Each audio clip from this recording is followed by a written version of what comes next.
Go. Hello, everyone. How are you?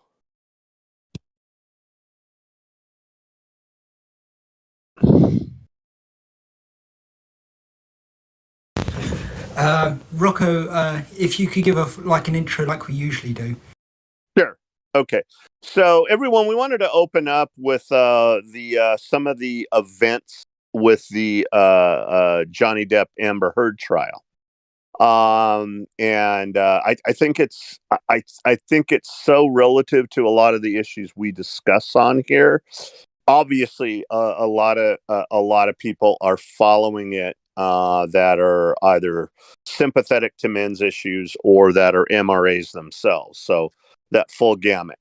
And I think one of the most striking things about it, if I could just make a general start off with a general observation, is that for once, and this is quite shocking and quite pleasant at the same time, for once, toxic SJW feminists are not setting the tone for this. Actually, they're behind the eight ball and they're trying to grasp at support for Amber Heard when most people just are rejecting that. I find that shocking, but pleasantly surprised. I guess a lot of the cynicism that I have, a lot of y'all have shared that cynicism. That even if a man walks in court and he has film footage, they're not going to believe him. Well, something really close. Johnny Depp had a lot of audio on this very abusive woman, and it seems like most of the American public is I won't use the word buying into because that's a bad word, is bad term, but they are basically saying, yeah, she is abusive. This is, to me, this is a landmark. This is a landmark event because we can springboard from this into so many other things when we talk about male DV that is visited upon males, rather. People are going to be, because of this in the public consciousness, I believe that people are going to be more apt and more receptive to believe us, or at least investigate and take what we say as being more seriously. So I'd like to open up with that thought, and let's get some thoughts on that. Thank you, Rocco. Just so you know, this is the regular Friday voice chat for the Men Are Human Discord server. We are here every Friday at 4 p.m. UK time. That's 10 a.m. Central American time. And we are not going to be talking about the Bloodstained Men today because we've been having some scheduling issues. We've been trying to get hold of a particular person for the live stream, and so that's created some uncertainty about the scheduling that meant we didn't advertise. Yeah. But we are going for a last minute Depp update, and we are going to be quite probably going for the Bloodstained Men thing next Friday. We think we've got two of them confirmed. We are trying to get Brother K, but I don't think he's going to be able to make it because he's, very strongly and passionately on the road for for his protest. And we are trying to get some other special mystery guests who I won't name because honestly we're edging on the idea that he won't be here, but we hope he will be. Anyway, so the what's been going on recently with the Depp trial is insane. Amber Heard has fired her PR consultant team, and he's got a new one, and the new one is 10 times worse. They're a team who are known for doing Johnny Depp hit pieces, and they are in the court. They are actually have one of their team sitting directly beside the court reporter. if you can believe that. And so they're definitely whispering in the area. If you look at the press has done a complete 180 on everything. The moment she stood on the stand, they just all went into full gynocentrism mode, and they're all stuck on, oh, Amber's a victim. She's such a victim. Well, she's a victim who can't cry on the stand, and everyone seems to be trying to forget that she's an actress. Yes. And Johnny Depp came over as somebody who wasn't acting at all. He was very slow. He was very thoughtful about his testimony. I mean, this wasn't some fast, snappy thing. Amber Heard's testimony sounds rehearsed. And not only that, but she is absolutely not the complete mess that an actual abuse victim would be if they were on the stand. And it seems very stage managed. Johnny Depp isn't being stage managed at all, as far as I can see. And as far as I can see, his legal team is actually they very much believe him.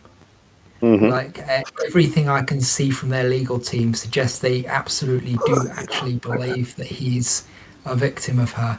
I mean, one of his lawyers was actually caught giving Amber Heard a sneaky middle finger. Rocco, your mic is live, and Oh, sorry. Matilda, yours is live as well. Yeah, there's lots of noises, and yeah, one of his legal team was actually seen giving her a sneaky middle finger, and that's quite funny to me. But I mean, he shouldn't have done that. But Amber's team comes across as they don't have any evidence. That seems very, very clear. What they're relying on is the brute force of a crying woman on the stand pointing and saying, "There's the bad man. There's the bad man who hurt me." And we all know that she's. If you look at the video, you can see it's fake. Like, I'm autistic and I can tell she's fake crying. I mean, it does help if you zoom in on her face and you turn the audio off, because she's making all the right sounds, but she's not actually crying. And if you look at her face, she makes expressions sometimes, but then she goes on to other expressions, and sometimes she looks angry, sometimes it's all over the place.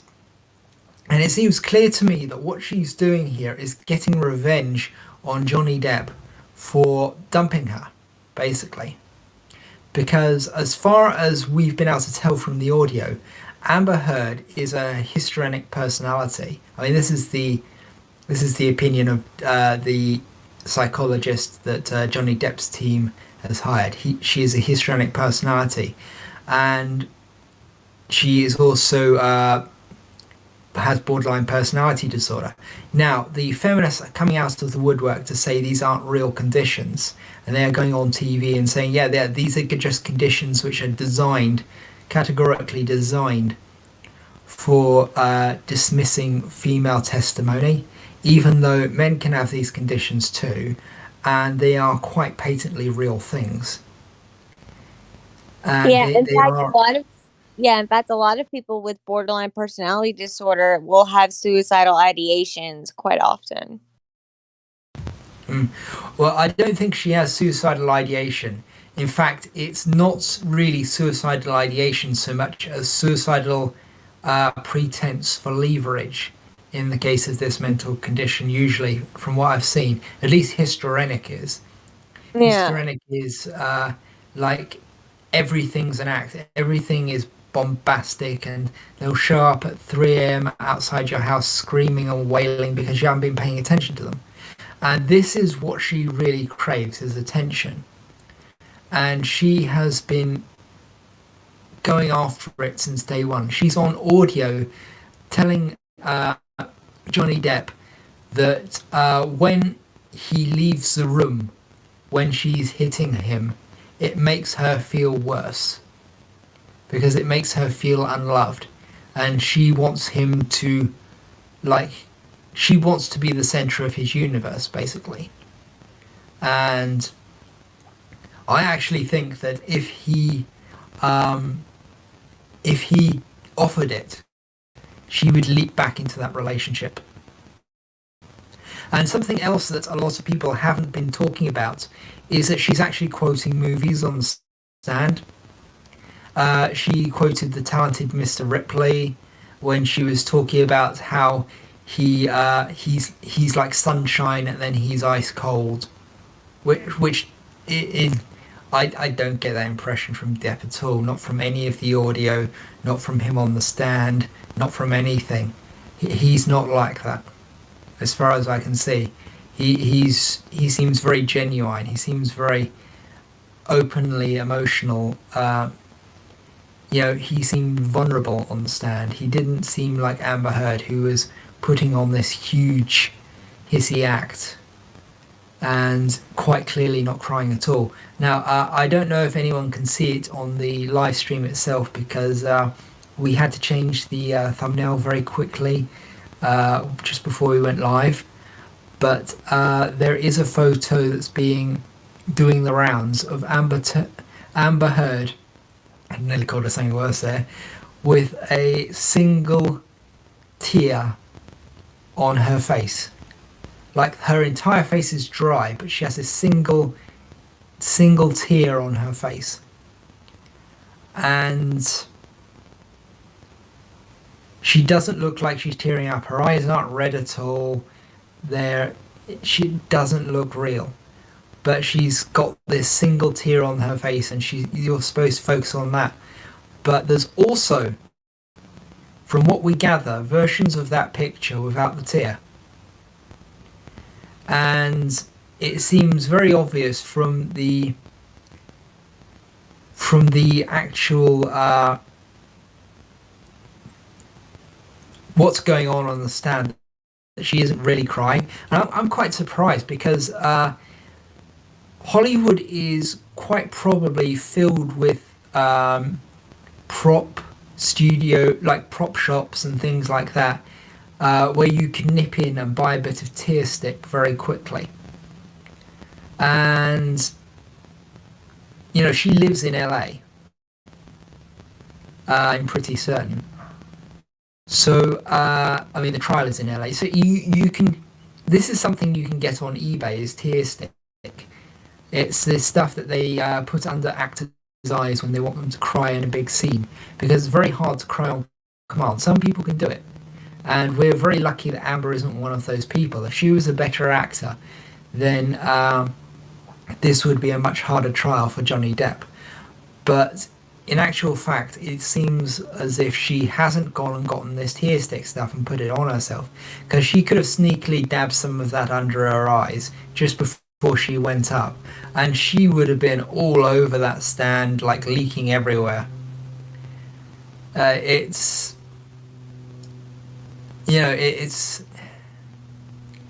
she didn't do that, thankfully, and I'm assuming she didn't do that because the team thought, well, she's an actress, she can just cry on command, when that's not really necessarily how it works. And so they probably didn't mention it, and she was just like, yeah, I'll fake cry up on the stand and everyone will buy it, or something like that. But she focuses on some very key details which seem very off as well. Rocco, did you want to say something? Yeah, I wanted to add to the couple things to that. So right away on what you're talking about. Okay, the whole that it's bullshit and that she wasn't actually crying. That observation that you're making is basically viral on the internet right now. We all know that. Okay. So people aren't buying it, and I want to go back to I don't care if I don't care for once. I don't care if the media is trying to spin it because of feminist pressure, so to speak. I don't care about that. I don't care that I don't care about what feminists are saying, because for once it's not a he said, she said. And the American public is actually, including many actors are standing up for Johnny Depp, many popular actors. So Robert Downey Jr., who's like up at the top of his game, right? We're not talking about someone whose star has fallen, right? We're talking about a guy who's like going to command easily 20 to 30 million a movie. He's come out in support of Johnny Depp. Other actors have come out in support of Johnny Depp. His former girlfriends are basically like, she's full of crap. He's not an abusive person. He was never an abusive person to me. For once, and I'm beating a dead horse here, it's a nice change, but people are ignoring the media and they're ignoring feminists on this. And I'm surprised. I'm shocked. But going further, I think a big part of this is when the audio was played about Johnny Depp trying to get away from her. And we know this about abusive people. When you run out of the room and try to get away from them, they chase you, right? So it's on audio. He's talking to her and he's going, you wouldn't let me defuse. I'm paraphrasing, but you're going to get the general idea. You wouldn't let me defuse, I was trying to chill out in the bathroom and you kept chasing me. Right. And then he goes, you were punching me. And then she says something so stupid and so like typical abusive, trying to minimize it. She says on audio, I wasn't punching you, I was hitting you. OMG. Can you believe that? That's on audio. I can. Yes. Okay, Abusers that's like on that. audio. And he goes, and then you were slamming my head in the door. And then she doesn't deny that. She goes, yes, I know I was doing that, but I'm sorry. So she admits that she was hitting him and she admits she was slamming his head in the door. And he was trying to escape her. And she goes, but you wouldn't hash it out with me. You kept running away. So she did a Darvo and tried to turn it around on him. It's his fault. He got his head slammed in the door. And it's his fault he was punched because he didn't stay in her vicinity like she wanted so she could berate him and abuse him verbally. So therefore, it's his fault. She was hitting him and slamming his head in the door. After listening to that, if any person, just that one piece of evidence, listens to that and they don't come to the conclusion like she's an abusive sicko, there's something wrong with them. Yeah, she is basically everything around her twists. Yes. So logic, it twists it. Like it's everything curves around to become a reality that favors her. Right. So when she's hitting Johnny Depp, actually he's hitting her. Right. When when she's screaming and being abusive, actually he's screaming and being abusive. Right. When she's cheating on him with other women around a campfire right in front of him, she is just somebody who's got this druggy girl slumped on her shoulder. She's not actually feeling any of the drugs herself. She's just like, oh, I had a little bit of a mushroom and I'm I was perfectly fine and perfectly sober. And this random girl was just very pretty girl was leaning against my shoulder, and Johnny Depp just got mad for some reason and started yelling, that's my girl, get off of her. And I have a hunch that something very, very similar to that situation happened, but nothing like very, very different. So basically what I think actually happened is that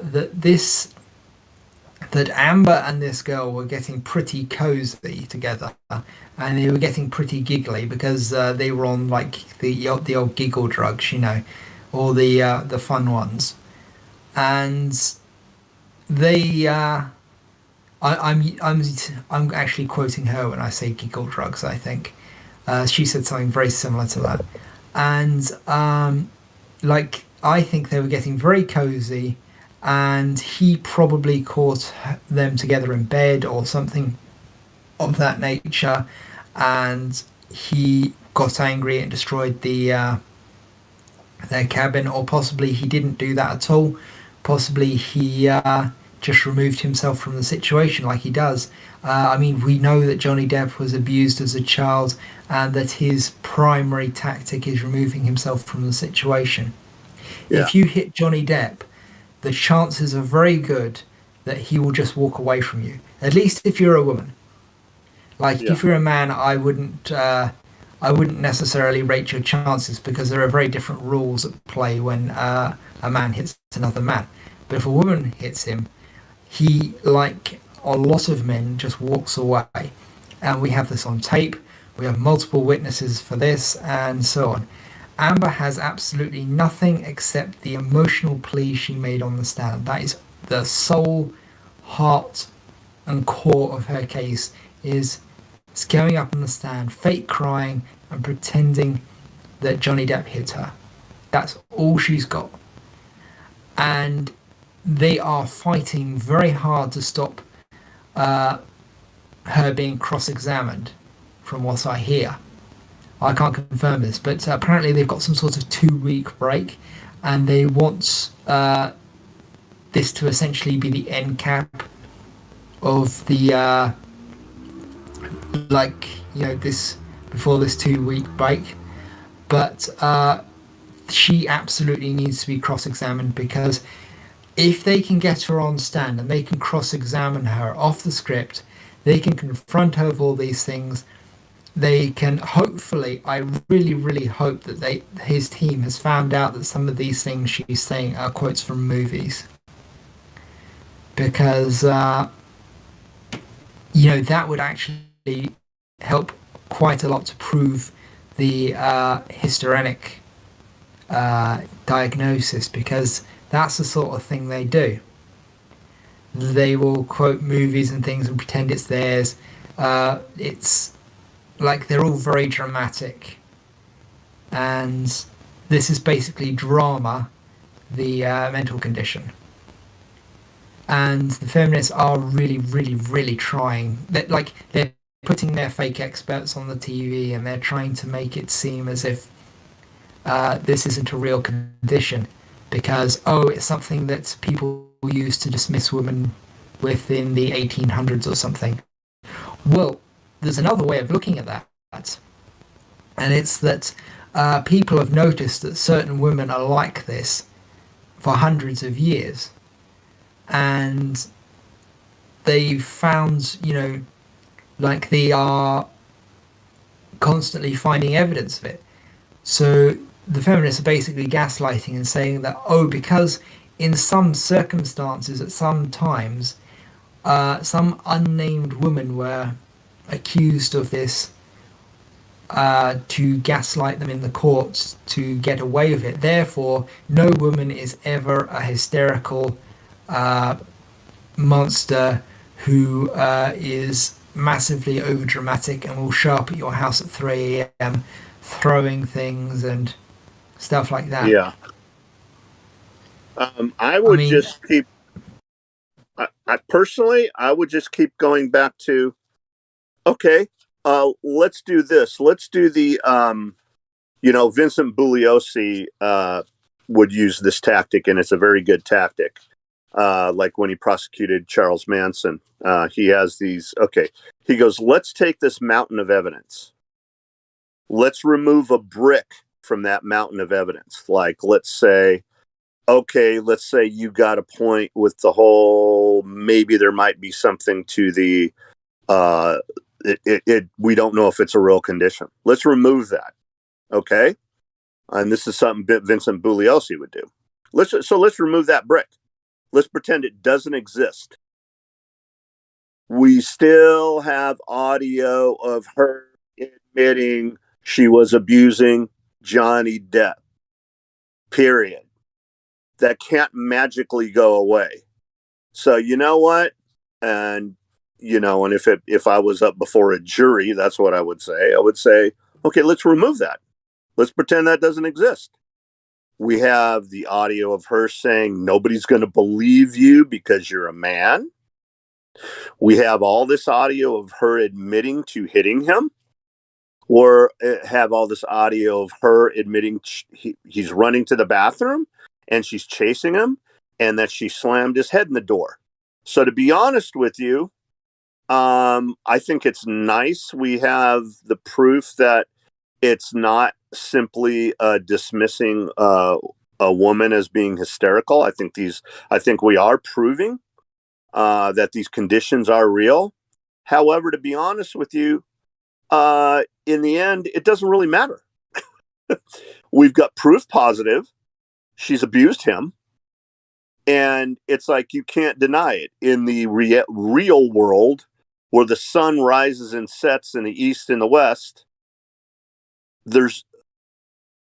we still have this evidence that says she abused him. So you can deliberate on histrionics and BPD and the arguments on whether it's true or not. I don't really care. It's irrelevant to whether or not she abused him. Period. Yeah. My worry at the moment is that we don't have 12 MRAs on the jury. We don't have 12 experts on the jury. We don't have 12 body language, analysts. Yeah. What we have are 12 random people, right, who said that they could be neutral.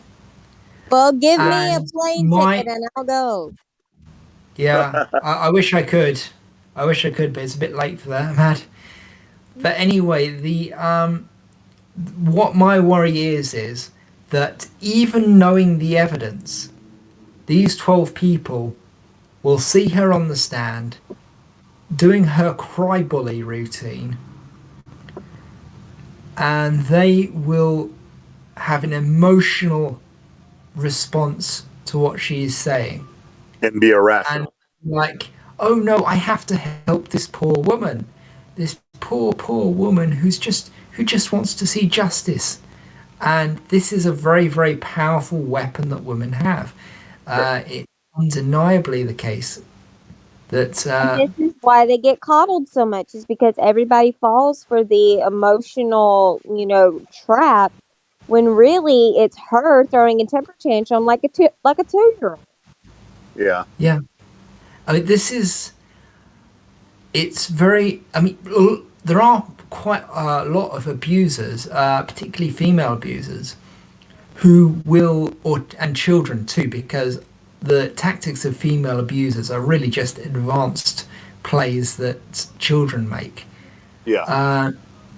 So the child in this case, and I do mean Amber Heard, the child in this case will bully, and they'll hit and they'll punch and they'll bite and they'll knock them in their head in the door, and cut the fingers off a broken vodka bottle, and then they will get caught and they will cry because they got caught. Right. Uh-oh, here they come. Who don't give me consequences, shake my head, wow.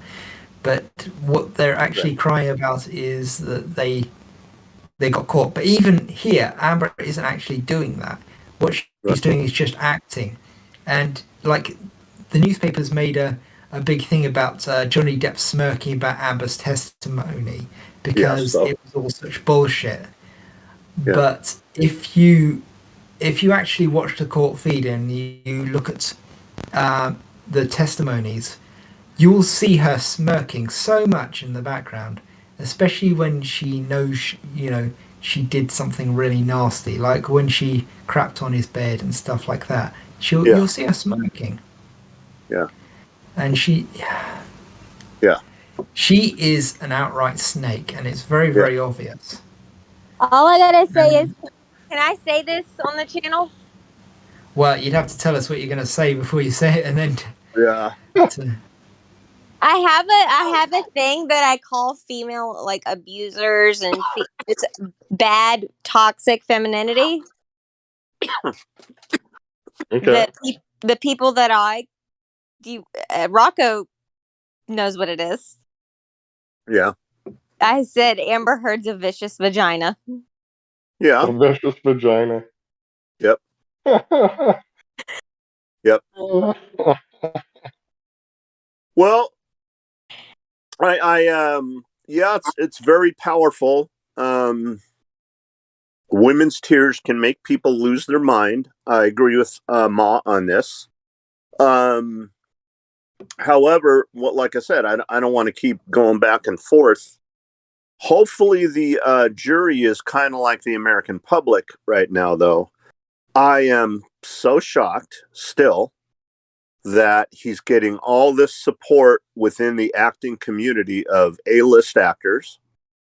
And I am so shocked that wherever you see a post, like I'm talking about just on Facebook. I'm not talking about everywhere else. I'm talking about just on Facebook. When you read the comments section, both men and women are so against her. My fear is now you got me thinking a little bit now, Ma. Maybe it's a bit misleading. Maybe what I'm saying, maybe in retrospect, is a bit misleading. Maybe I'm underestimating it. I don't know. It's hard to tell how much the internet reflects the normies, because the people who post on the internet are like 10% of the people who are actually there. They're a minority. But a lot of people will see I stand with Johnny Depp, justice for Johnny Depp trending on Twitter and click on it. A lot of people will click on I stand with Amber Heard and realize it's full of people with either blocked comments supporting her or who are the absolute minority and are getting swarmed by people who don't support her. And I think I mangled that bit, but they're going to see that. They're going to see a lot of stuff. But what they're mostly probably going to see is the mainstream media articles about this being retweeted and stuff. But it's really hard to tell, because the mainstream media articles being retweeted might not be retweeted with the right hashtags for us to notice them.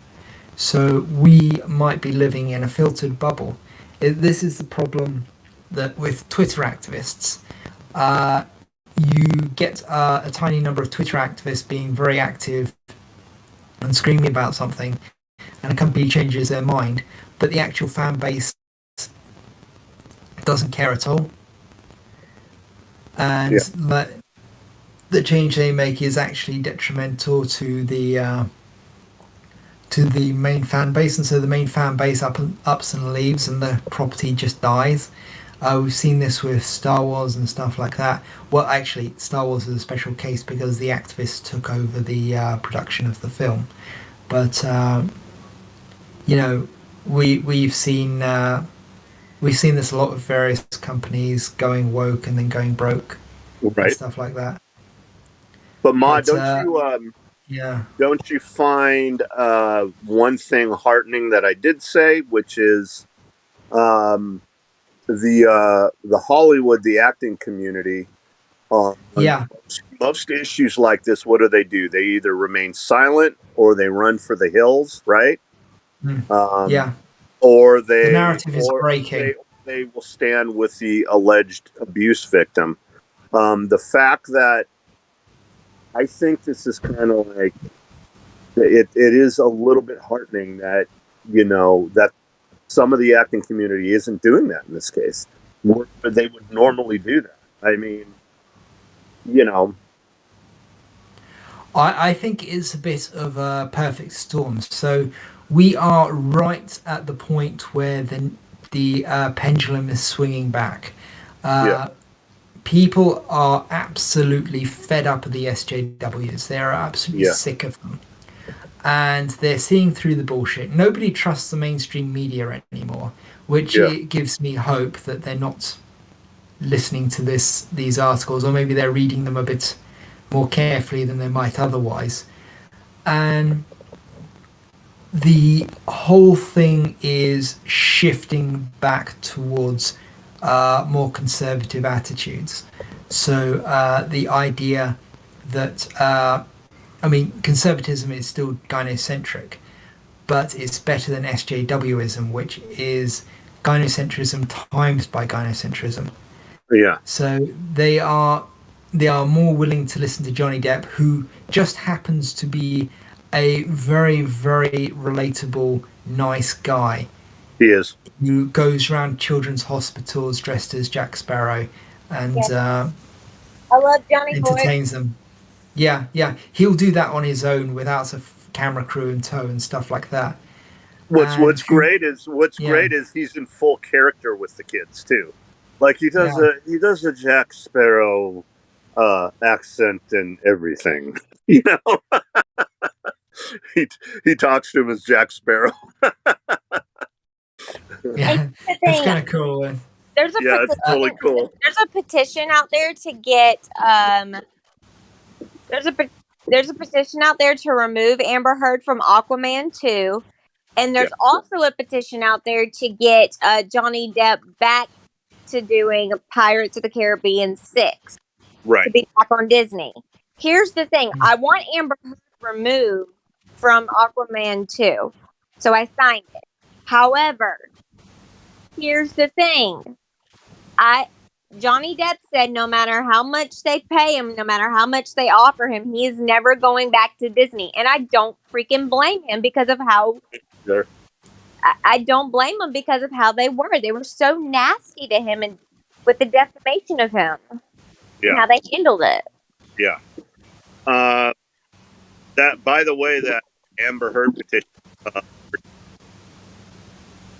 What? Do what? That What, Rocco?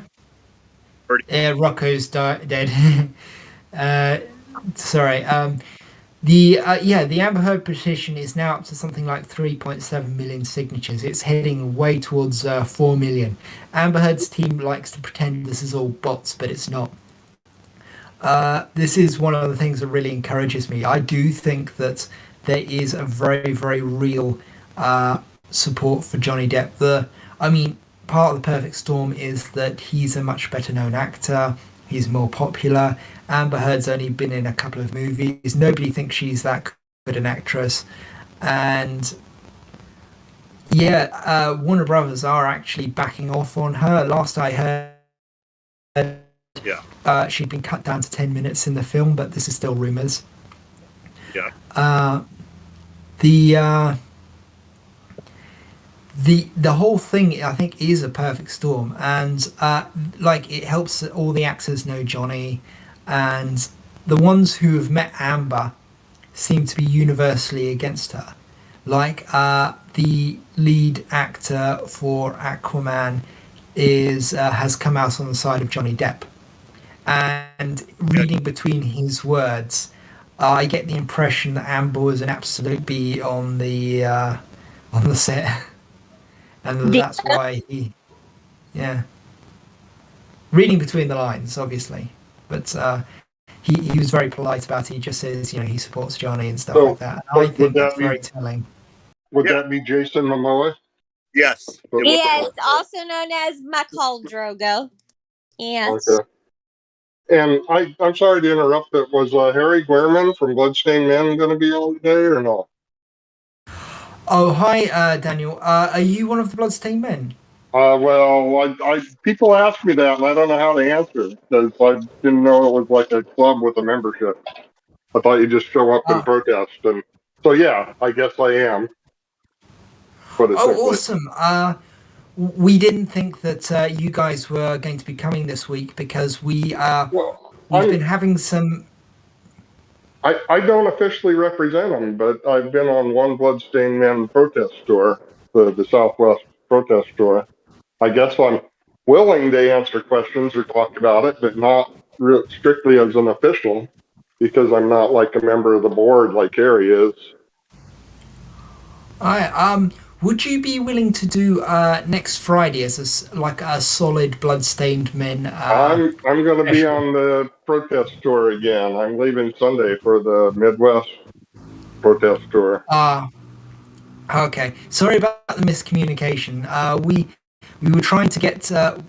I think it was you and somebody else to come over next Friday because we thought Okay. we might be able to get a third person in, so it would be like a really big stream. But How if you about it? want to, How about in a month from now? uh, how about you talk about the Bloodstained Men now, and then in a month's time we'll see if we can get you back again. What do you think? Sure, I can Yeah, do I mean, so. if But you again, with the caveat that I'm just a guy. I'm not a representative of Bloodstained Man. I'm just that somebody who's done one tour with them. That's no problem. If you could go while you're on the tour, like talk to people and see if there's a date that anyone else can do. That would be, Sure. it'd be really nice to get some other people on there. Yeah, Like, I could do that. especially if we can get some the leaders on there as well. Okay. That's awesome. Why don't you tell us a bit about your time at the Bloodstained Men and things like that?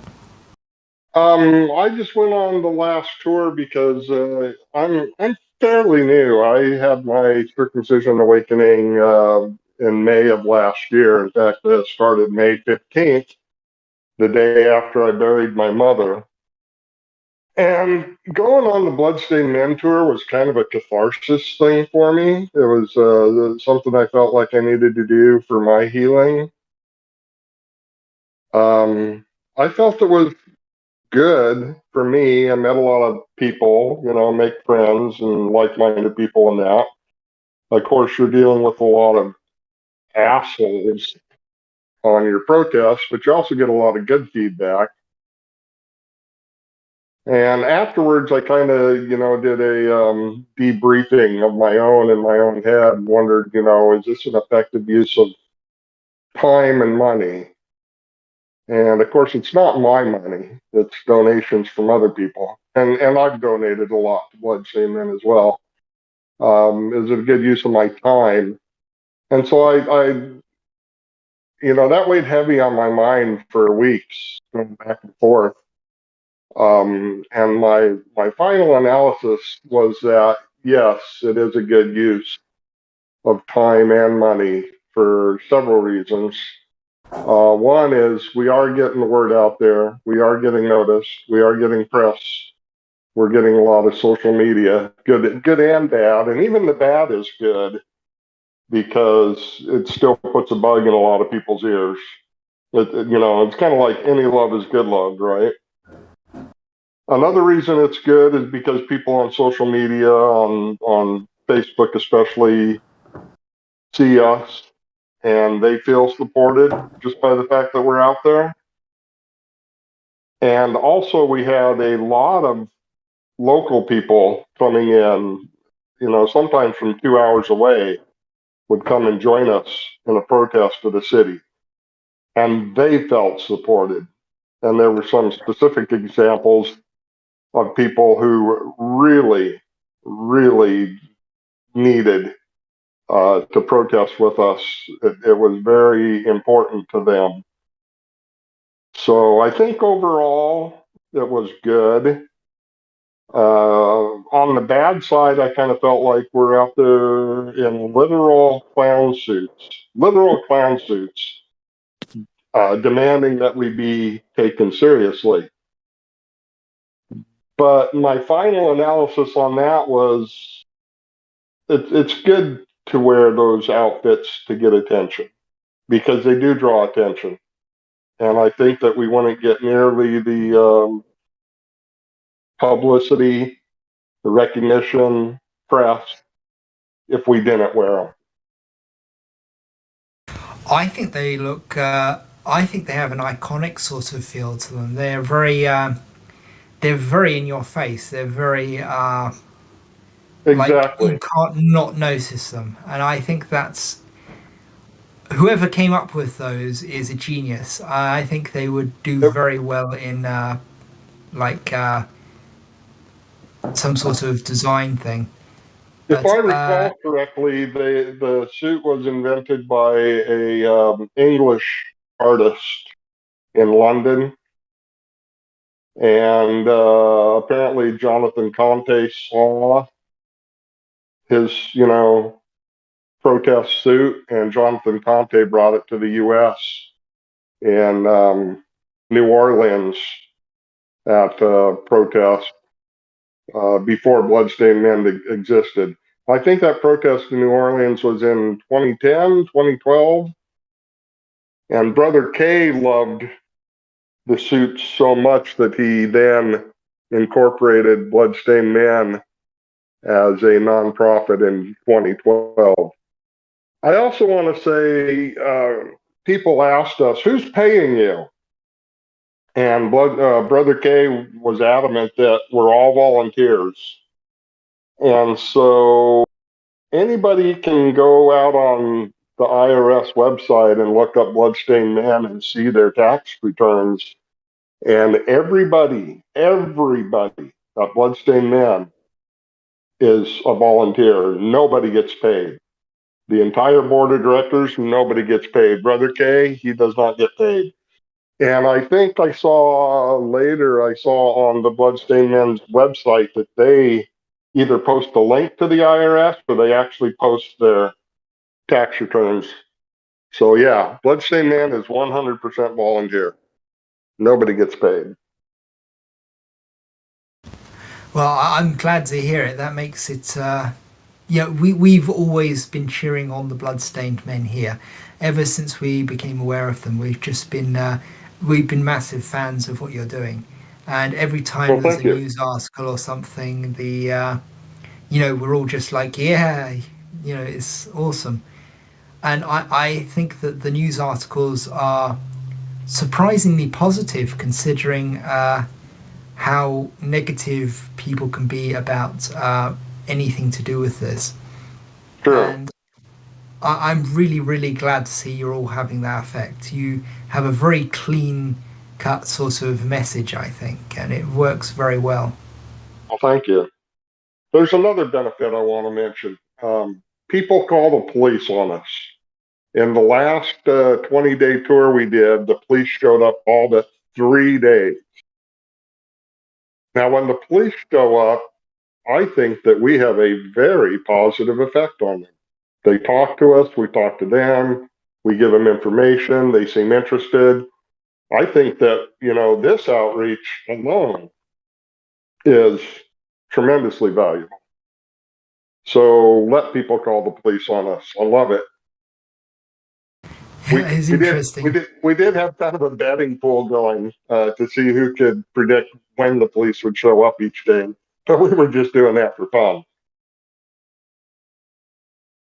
Yeah, not every protester seems to have such a good relationship with the police, but I'm glad that you guys are turning this into something positive. And have you had any interesting encounters with circumcision doctors? Because I've noticed that seems to be a bit of a thing. Like you'll get approached, like you'll be outside some sort of clinic or something where they do circumcision, or you'll just get randomly approached by some sort of doctor or nurse or something who actually performs circumcisions. I've seen Brother K and that talking to them on YouTube, I think. Yeah. And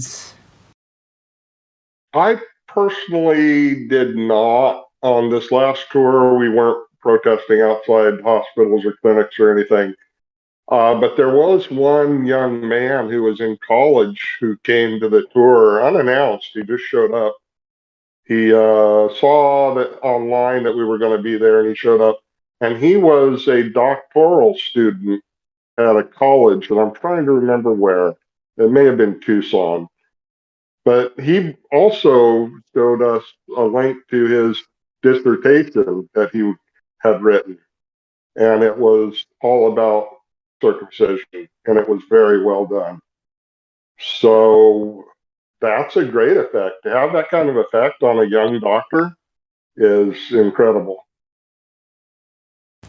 That's pretty awesome. We are actually we do have a citation list at on our website menarhuman.com, where we have started collating like a lot of different studies related to circumcision, and we have enough now that we are actually thinking of making an entire uh, citation list specifically for circumcision. So I mean, once that's done, we could start handing that out. It might be Okay, something useful for you guys. I mean, you're free to just take it off the website and use it as a list if you want. But absolutely. How yeah, how that do I get to this? Where is it? I'll put a link to it in the description Okay, in great. the Thank you. chat. Thank you. Because I could probably submit a lot to it as well, reference it. It's great to share information and studies between each other. And I Yeah, keep a library on my phone. I use Notepad on my phone, and I have a huge index library. So if I'm talking to somebody who's Catholic or Jewish, or if somebody's going on about HIV or HPV or cancer, I can just pull up a library on my phone. yeah, we're discovering now that most of the things that they say circumcision cures, it actually makes you more likely to get the thing. Oh So, yeah, like, yeah, like the infections and things like that, yeah, like cancer. especially. I could show you why circumcision causes cancer. Well, that would be interesting. I would have guessed that there's probably a study somewhere showing that, but we Well, haven't actually had one of those yet. all you have to do is look up how wounds and scars cause cancer.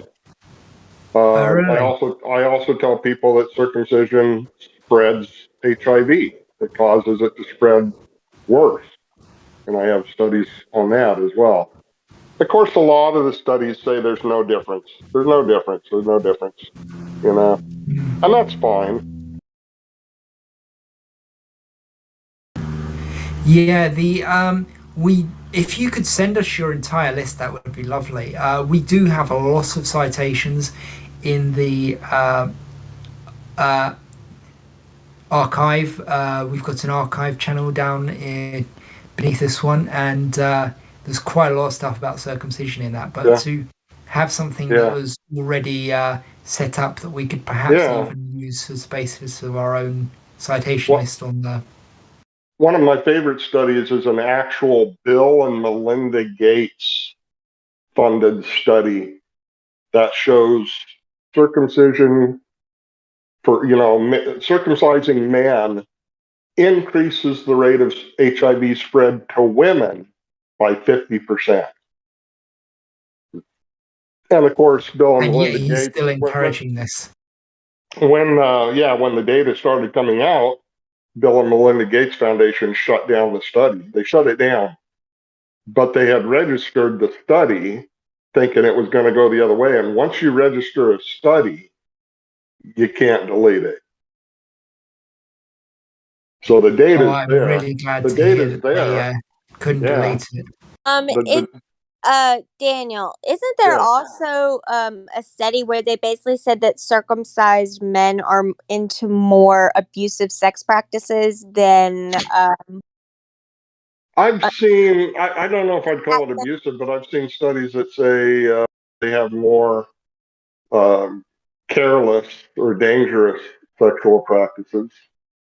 And that's true. And I could tell you that from personal experience. I don't want to get into my personal experience, but to me, what's going on is the brain is looking for stimulation. The brain is looking for sexual release.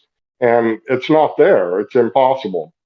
And it's kind of like, a drowning man, all he can think of is air. A starving man, all he can think of is food. And I think circumcised men get into a loop like I did, where all you can think about is sex. And you can never be satisfied, ever. And it We've leads, met a couple of men like that on here who are having deep emotional problems because of what's been done to them. and There are, go on. I was going to say the other problem with that is I can barely feel anything as is. And if I put on a condom, it's like, what am I doing? I can't feel anything. And so it leads to a really strong, what's the word I'm looking for? Um, I can't think of the word, but incentive. It leads to a really strong incentive to ditch the condom. That's what circumcision does. Yeah. We've got some. I think we've got some studies to that effect somewhere, but it would be interesting to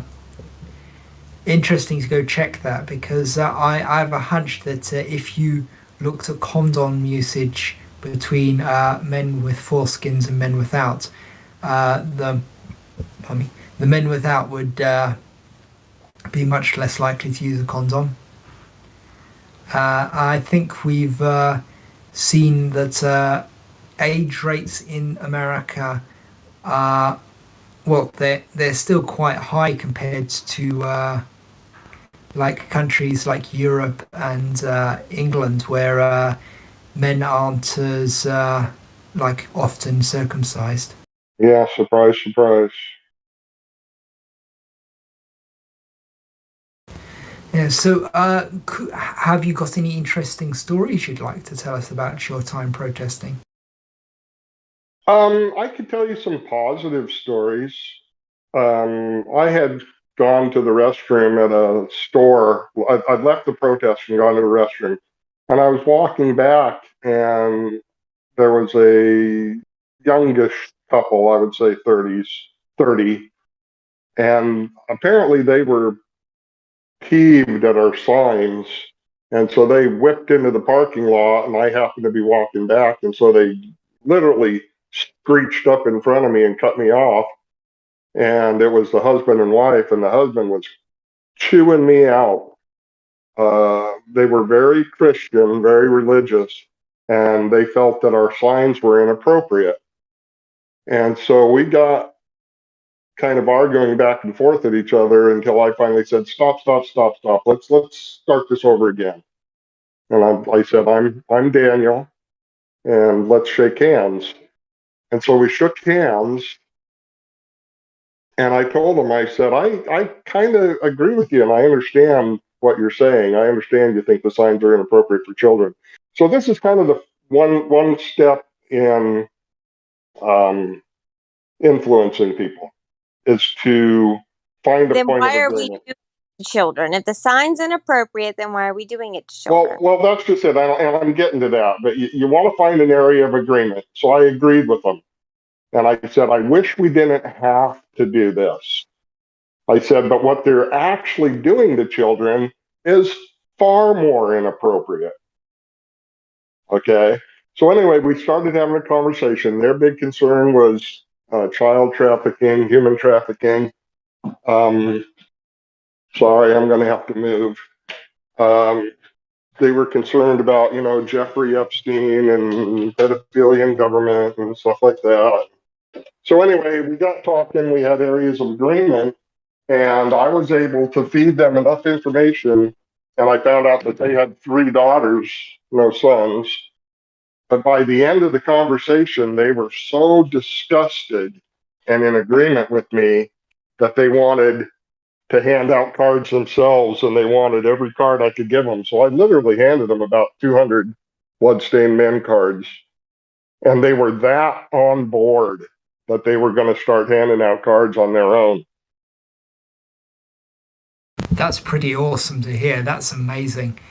I mean, that story didn't go anywhere near where I thought it was going to go. For a start, I thought that it was when you said the toilet. I was like, "Oh my!" Coming out of the toilet with one of those suits on, and no, the person seeing you doesn't know what it is, and they're like, "Oh my, what happened in there?" Yeah. No, It's like, wow. I was walking back to the corner from the store when they pulled in front of me, and they obviously knew who I was or what I Yeah, was doing. But so there's some really great success stories. I had a couple of it's funny because there was people kind of knew me as a hothead. I'm having a hard time forgiving my mother. And so when women say things to me like, you deserve to be cut, I was losing my top. And so I had kind of a reputation among Bloodstained Men as a hothead. I'm trying to do better. I'm trying to control it.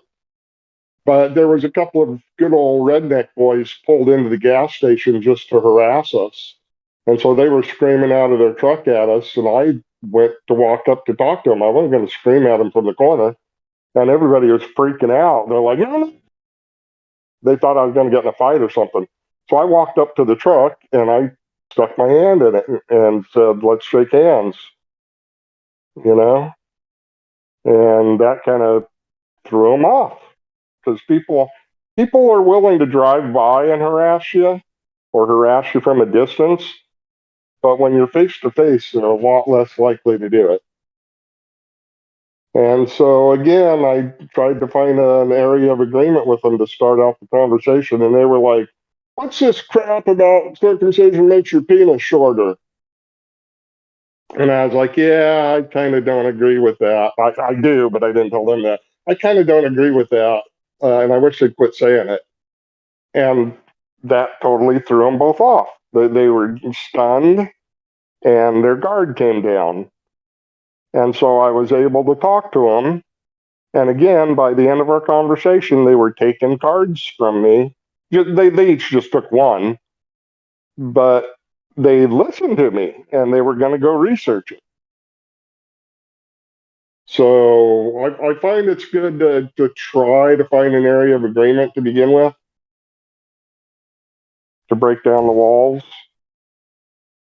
You know, I think that's a very, very good tactic. The handshake especially seems a very interesting sort of way of going at it. That's a really good way to throw people off their shouting game. It is, because how can they yell and scream and cut you down and insult you after they just shook their hand? Yeah, it's it sounds like you're doing good work there. I mean, Thank you. even if you're only convincing a couple of people, that's some people who are going to go and talk to other people.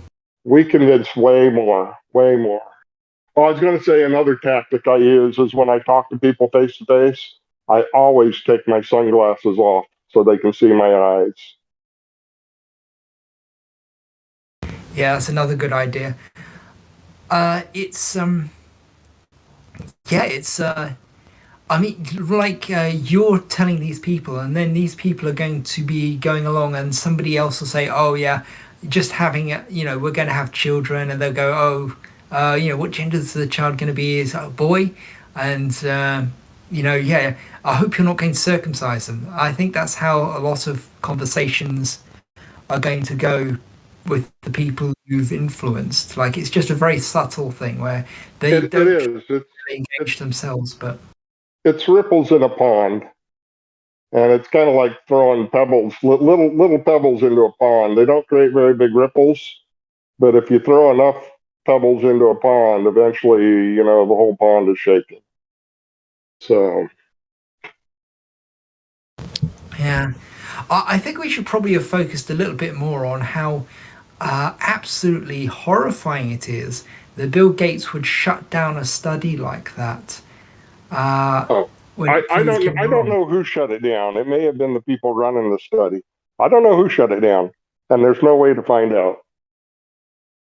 But it's Well, it funny is because their foundation, and it might have been somebody down the food chain who didn't want him to find out about it. yeah, But and it's ironic to me the wording they use. They shut it down, quote, for futility. Because futility, what does that mean? It means it didn't show what you wanted it to show, right? Futility. Why do you shut down a study when it doesn't show what you want it to show? Is that science? That's not science.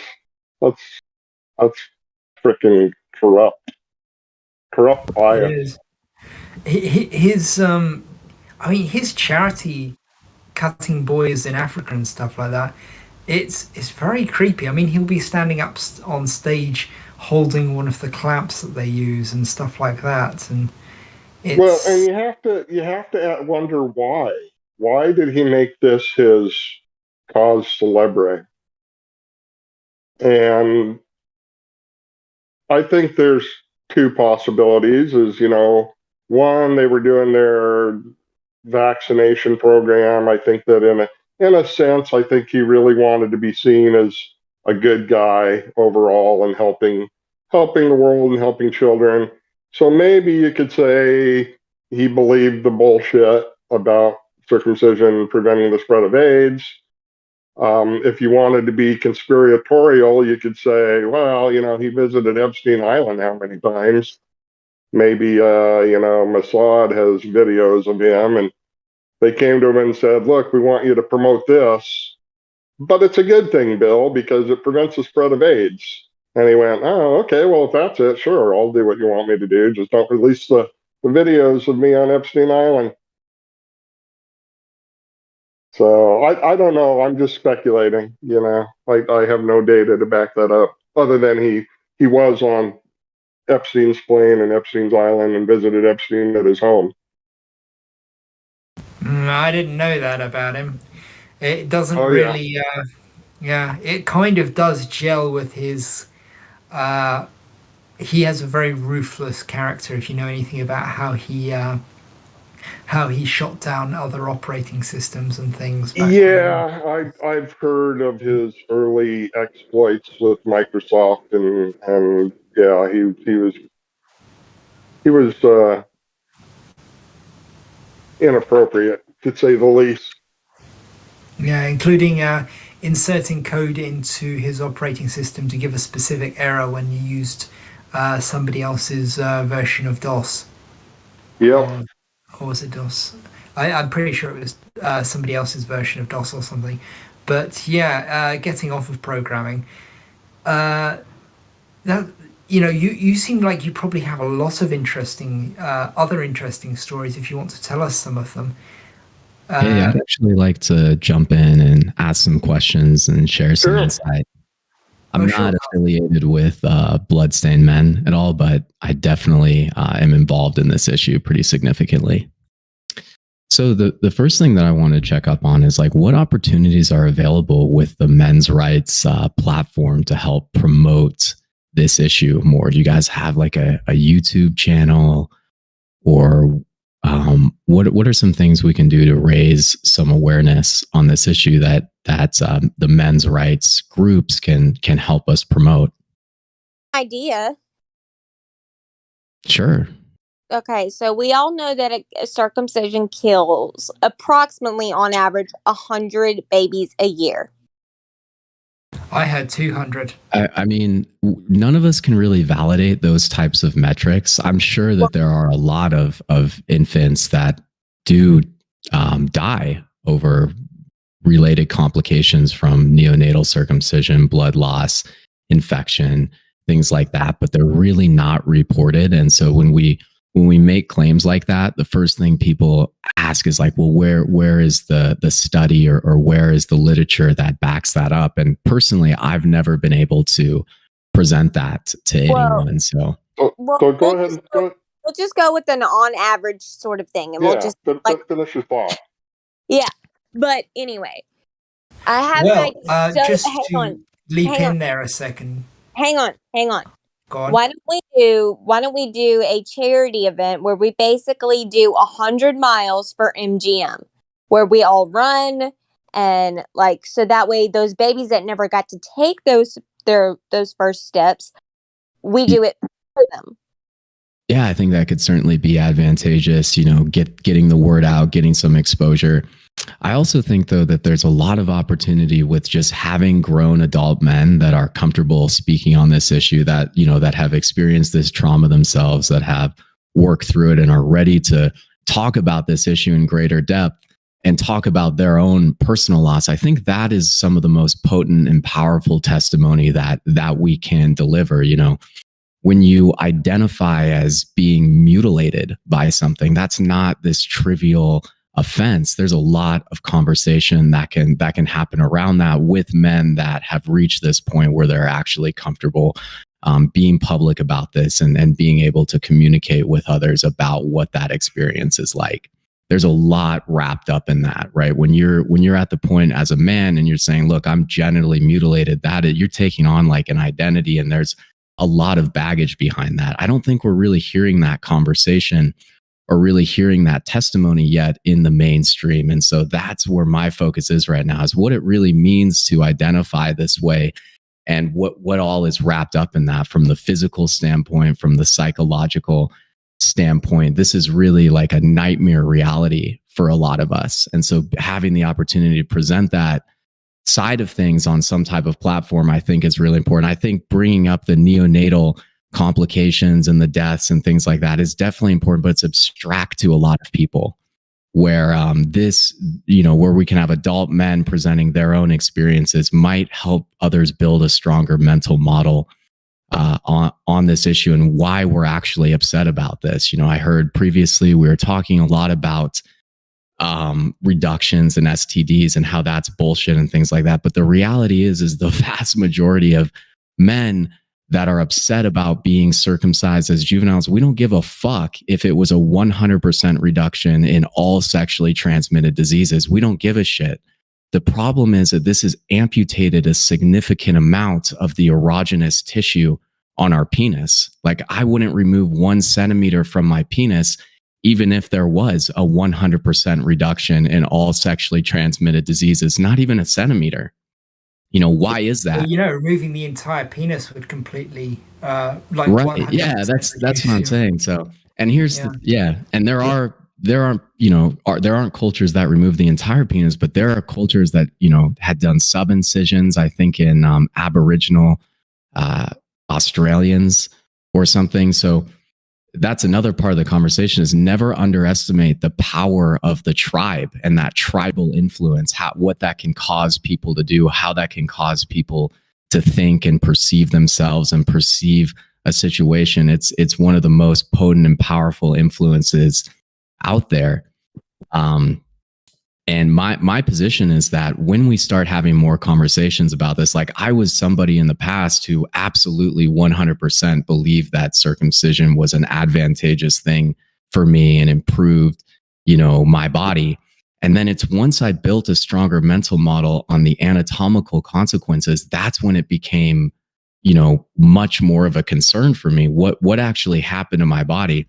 That, I think there's a huge opportunity here for a lot of men once we can help them work through those abstractions. Like, we always say, oh, we don't know much about female anatomy. Like, oh, men don't know where the clitoris is. People don't know jack shit about male anatomy, about the intermucosal membrane tissue. That's about a good point. If those anatomical concepts don't make sense to you and you don't understand the role and function, you really don't even understand elementary male anatomy. I mean, we can't even have a conversation yet.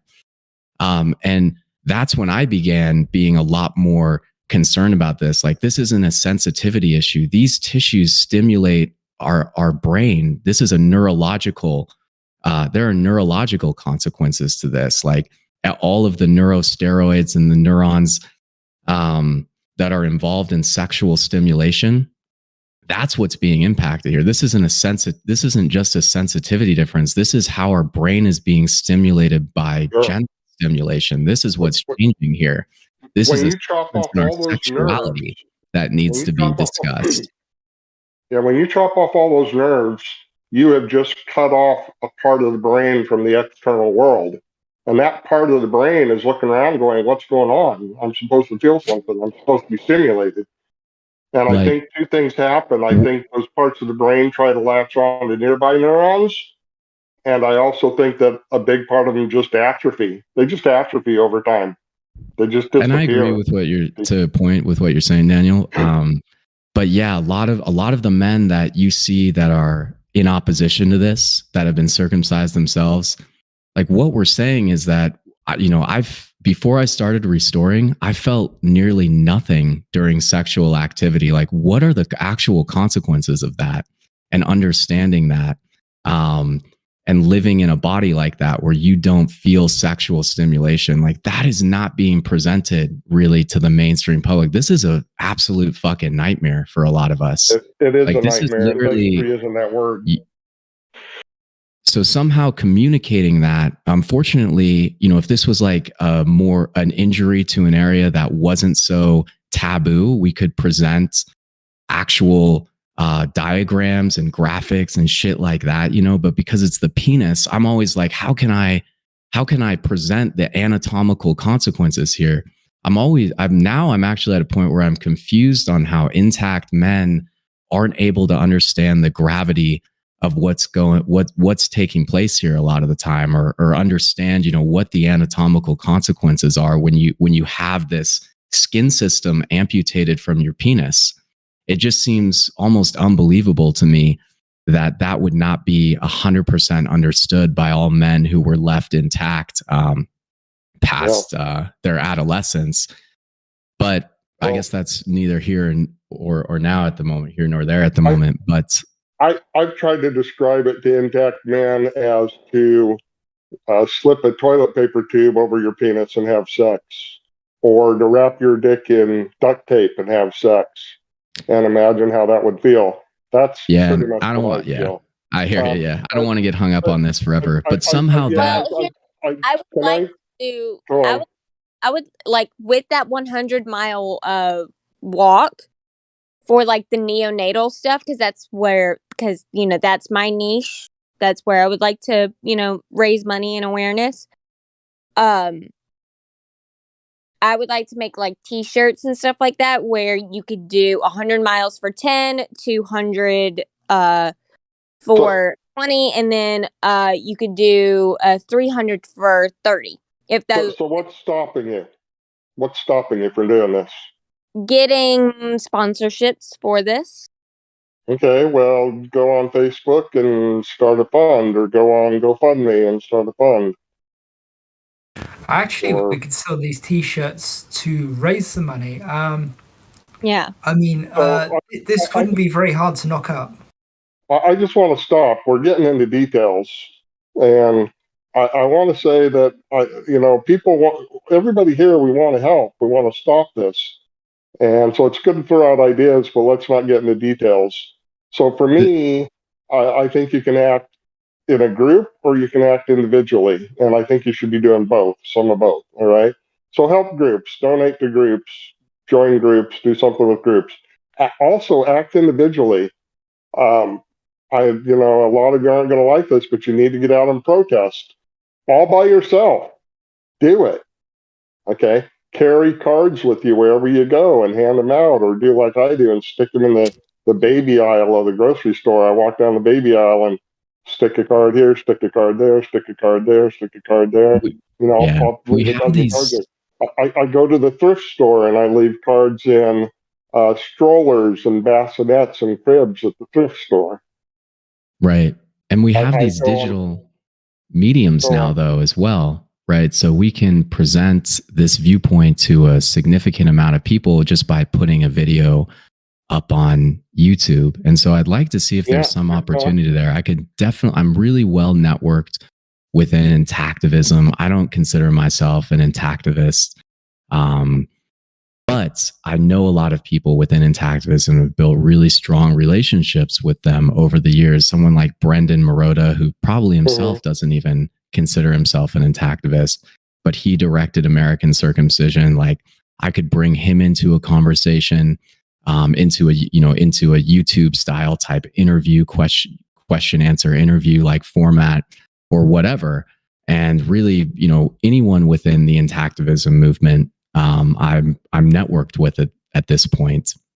And I would like to see if we can use the men's rights platform to begin expanding this conversation. Honestly, we're all going to have different viewpoints on what the best information to present is to other people. I think that the way to get men more involved in this is to present the anatomical laws personally, even though it's the most uncomfortable facet of the entire conversation. I think it's definitely the most engaging for other men. And I can only base that on my own anecdotal reasons for getting involved. And that's really what every man will say who was circumcised neonatally and is upset about this. It's once we understand the gravity of the anatomical consequences is when we go all in on this.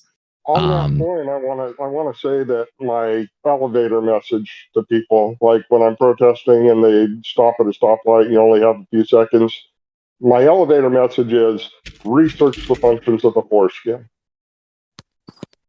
Because when people learn what the foreskin is, what it does, why it's there, how can you cut it off? And I agree with you, Carter. That was where I started. It's like when I learned what the foreskin was, it devastated me. I mean, I'm sure you're in the same boat. We haven't talked very much, Daniel, but I certainly know of you.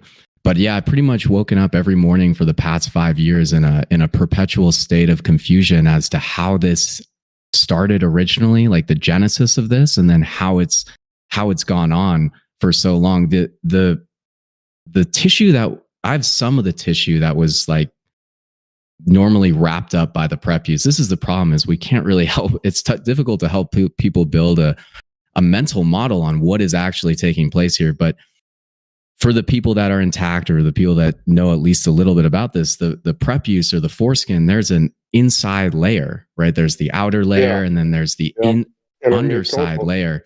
Some of that underside layer is left remaining on my penis. It's now just like stretched down the shaft of my penis, but like 30% of that inner mucosal membrane tissue is left. That's the most erogenous tissue on my penis. It's not even the glands. I don't really know what this, like, is this common knowledge? Is this just me? What the fuck is going on here? They amputated the most erogenous part of my penis. This is a complete radical departure from what's being presented to the public, that this is extra skin. No, this is the most foundational component of my penis. This is where this is the only part that I'm stimulating. Like when I'm jacking off, is this inner tissue. When I'm having sex, it's a little different. But the most erogenous part of my tissue, of my penis, is that inner mucosal tissue. And 70% of it is gone. And the functional mobility of having that skin system move up and down the glands and the shaft, that's gone. My frenulum is just scooped out of my penis. It was literally amputated from my penis at 1 day old with no anesthetic. Not even that the anesthetic would matter. You go home with this egregious early infancy penile wound. I mean, it's literally the most heinous and perverse shit that I could possibly imagine. And it happened to me. This feels like some dystopian reality that I'm living in here. And it continues going on in the US on 1,000 infants a fucking day. This is a real nightmare scenario. I've literally lived in a nightmare now for 5 years. And the fact that when I speak out about it, oh, here we go. Sorry. Did I interrupt something? I kind of was not paying attention. The subject of the live chat. Okay, that's fair enough. I would have imagined that this conversation would supersede that, but that could certainly just be me. We already did that bit. Not prioritizing and being.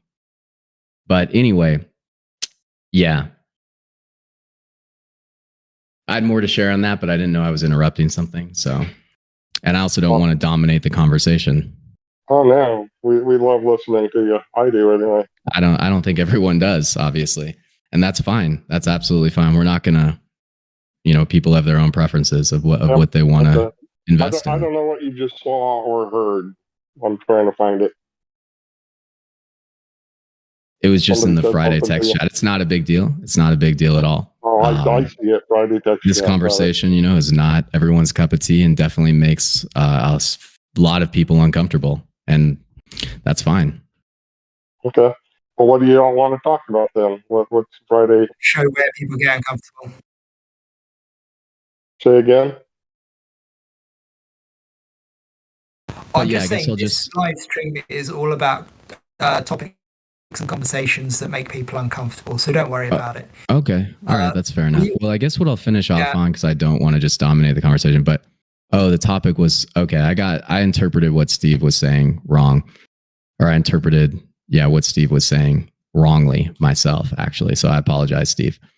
But yeah, I'll just finish off on, I would like to see if there would be opportunities to work with this server and whatever other, social media platforms that you're on. Come on, Clapper. Yeah. But what I want to particularly focus on is the anatomical consequences of this and the neonatal trauma involved in this. But I'm struggling to even find out how to present that within my own network, because there is a really huge disconnect between what is taking place and how the public perceives this right now. Like, I think a lot of people, even who are against it, or just are neutral on it, they're thinking this is a tiny little snip of some of the extra tissue. I don't know what they're thinking. I seriously have no idea what the fuck these people are thinking. It's straight up heinous genital mutilation. It is the most sickening thing I've ever come across.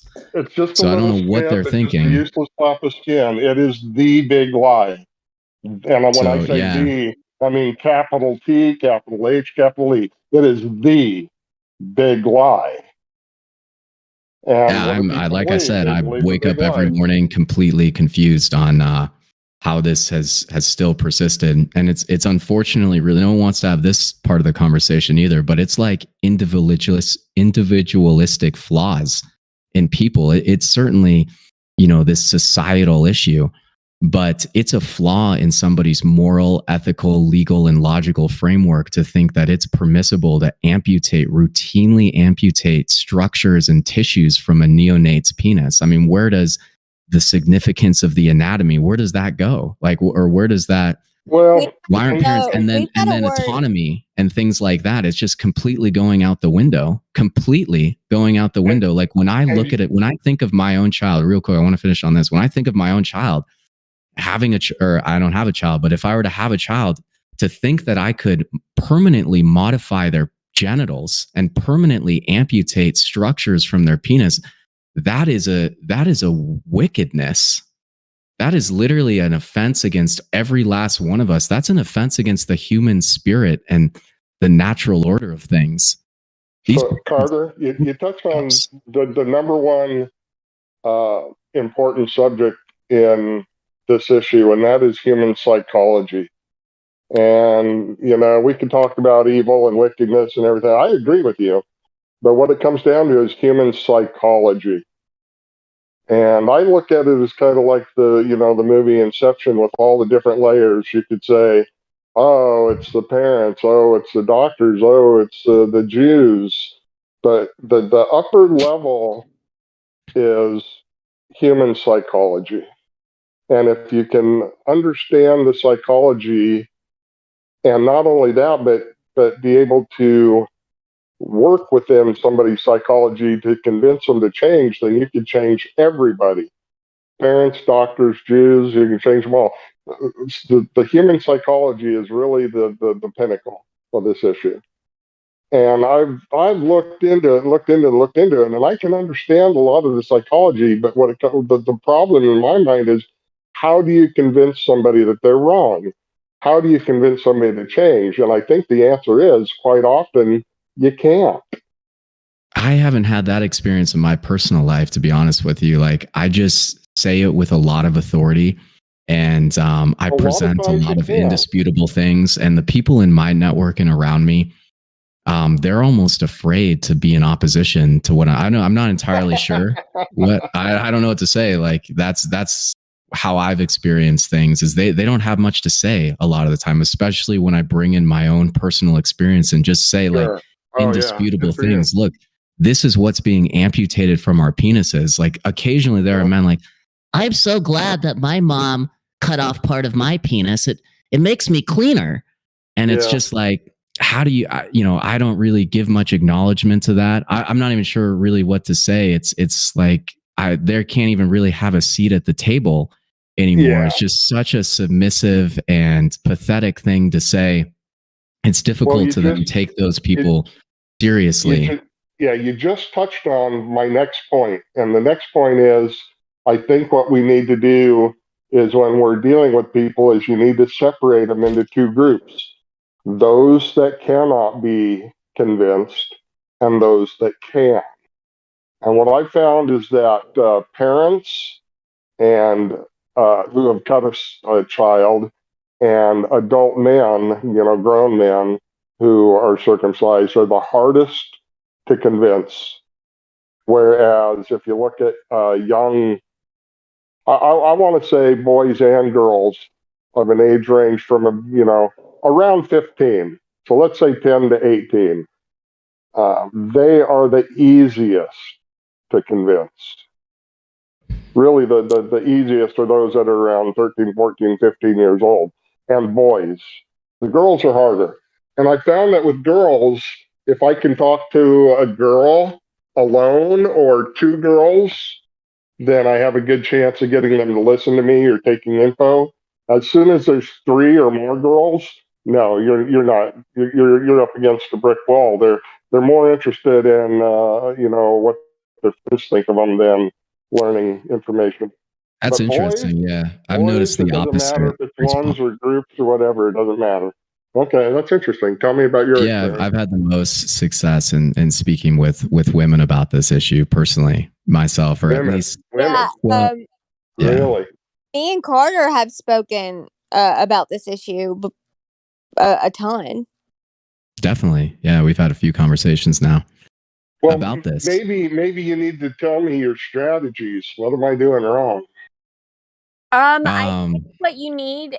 Can I tell him from a female? Sure. Yeah, go ahead. Sure. Okay. What you need to tell, don't tell young girls this, but you can tell you can tell older women this, like between the ages of like 18 to 25, what you can tell them is that you can tell them that it is going to affect your sexuality as well. You need to tell them that it is going to affect your enjoyment. I do. What I've run into is they're like, I don't need some filthy man giving me a disease. That's the usual response. No, you need to get purely or can I use this word? Crunchy granola types? No, I need to say you need to talk about purely how it affects their ability to have an orgasm. Okay. Pure, because here's the thing. Women are twice as likely to have an orgasm with an intact penis rather than a circumcised one. It has been Do you have a study? Yes. Do you have a study? I'd love to see it. Thank you.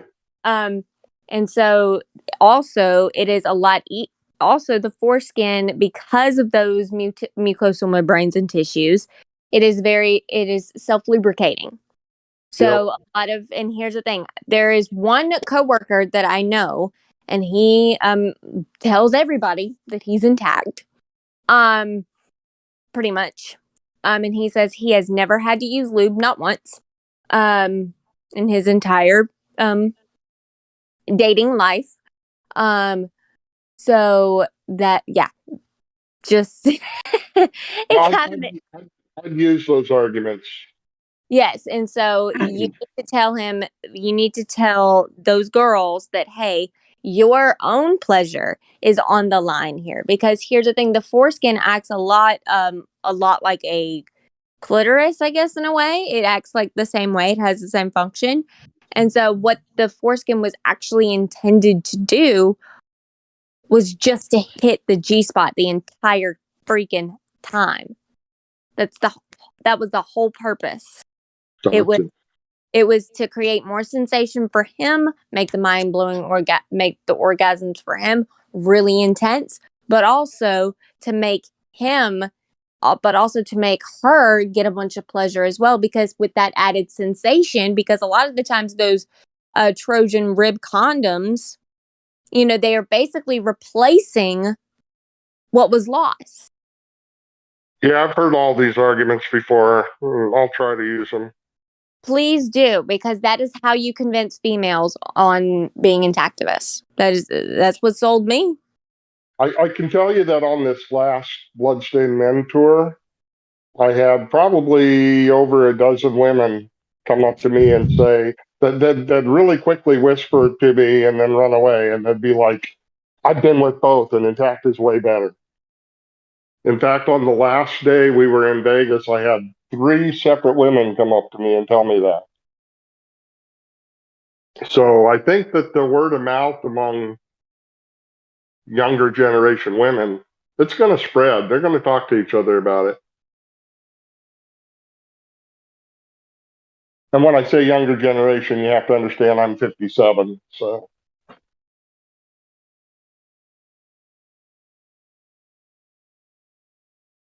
Yeah, I pretty much black pilled every chick that I've been with for the last 5 years.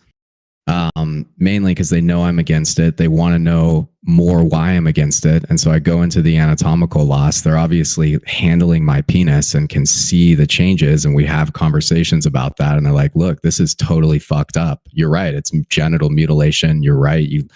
It's harming children in this profound way. It's harmed you. So it's just really very clear to them what the consequences are. But the reason it is because of the illumination of the anatomical consequences. I think this is what it's really going to come down to a lot of the time. Is this is impacting a human being's sexuality, not their sensitivity. Right. This is changing the way we experience this very important facet of the human experience in general. I don't want to use all these silly terms around it, but it's really this beautiful, very important component of the human experience. This very, very important part of what it means to be a human. And that's being defiled, just completely defiled in us. For me, this is an irreconcilable offense. And I think a lot of us know that if you fuck with a man's penis, it's over. That's a truth that we already know. I tell people, I don't talk with my parents anymore. Anyway, I didn't want to finish that one thought, but I will let you jump in. No, I tell people, if you mess with the penis, you screw up sex. You need to be prepared to go to war. That's what I'm saying, because that's the truth. Well, let me finish. I tell people, if you screw up the penis, you screw up sex. You screw up sex, you screw up relationships. You screw up relationships, you screw up marriage. You screw up relationships and marriage, you screw up family. You screw up kids. You screw up society. And I'll shock people. I'll tell them. I tell them that the foreskin is literally the very fabric of society. Literally the fabric of society. You destroy the foreskin, you destroy society. I wouldn't go quite that far, but I would definitely say that it's something that's going to tip a lot of these things which cause breakdown in society. Do you know that circumcision has been shown to lead to greater rates of divorce? Circumcised men suffer greater rates of divorce. It impacts all people differently, though, Daniel. I think I accept that personally. Like our lives, my life has been catastrophically devastated by this. I mean, I'm not trying to hide anything at this point, but that's not the case for all men. I will say though that my prediction is that the vast majority of men in this country that were circumcised neonatally are going to literally pursue foreskin restoration or regenerative medicine or something like. It's comically obvious to me how this impacts sensation now and everything. Now that I'm restoring, it's and how much of a difference it can make. Like, I'm not at the point yet where I've totally restored my penis, but even the amount that I've gained, I'm starting to feel like an electricity around sexual stimulation and this really potent erogenous sensation. And I really just did not have that before. Maybe as a really young kid, I think I experienced things like that. But now as an adult going through this restoration process, all right, I'll be careful. Men are human. I mean, it doesn't seem like it's that bad on my end, but that's because I'm not perceiving it the right way, I think. But I'll be careful about how I interrupt. To finish my last thought, I tell people that, and I have a study, the U.S. has the highest rate of children in single-parent homes of any Western country.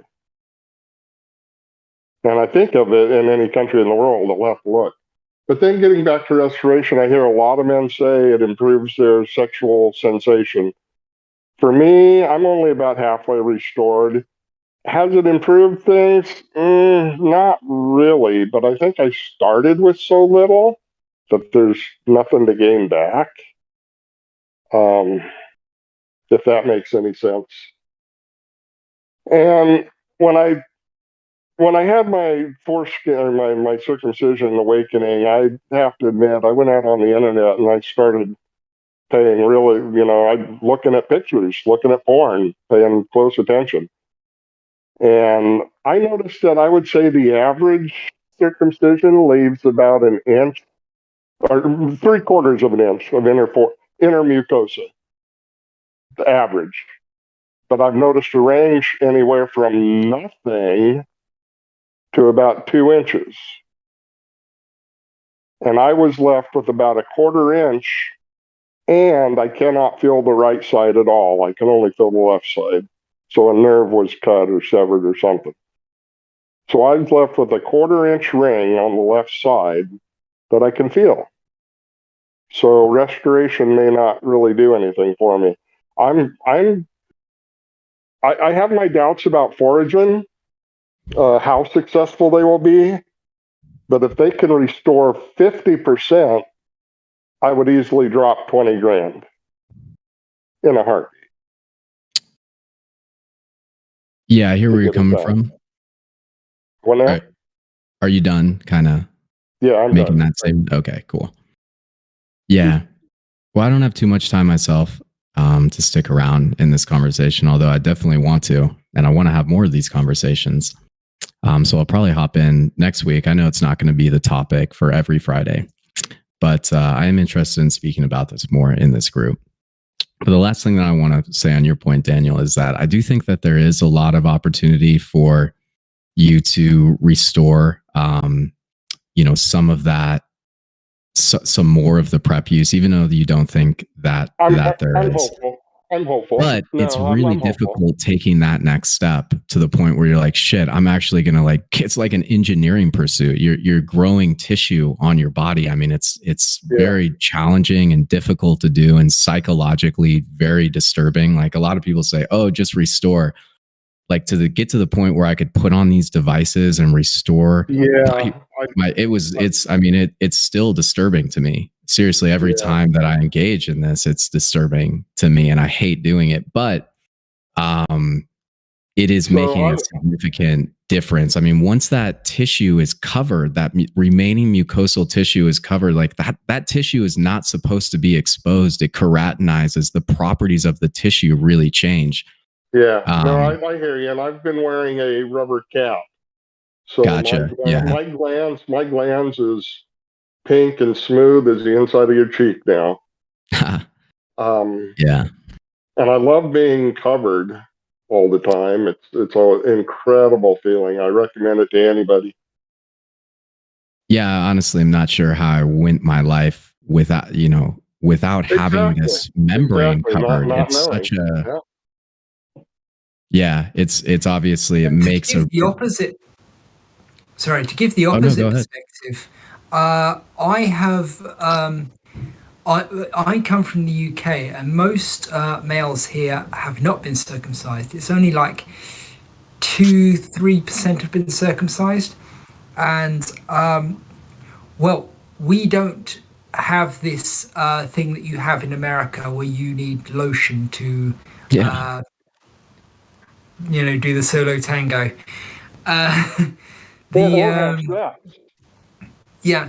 We like in America, I should imagine. How much of the naughty aisle is lube in America and stuff? A lot. A lot. Right. Over here, you have a tiny little corner, and it's mostly considered something that gay men use. Here, what you can do, you can go on Amazon. I mean, you can do this in the UK. Go on Amazon and type in personal lubricant and see how, the choices you have. Next time I go to the store, I'll have to take a picture for you. Oh, but please do. I did want to say one other thing about Foragen is if they are even partly successful and their customers start raving about it, they're going to have more business than they can handle.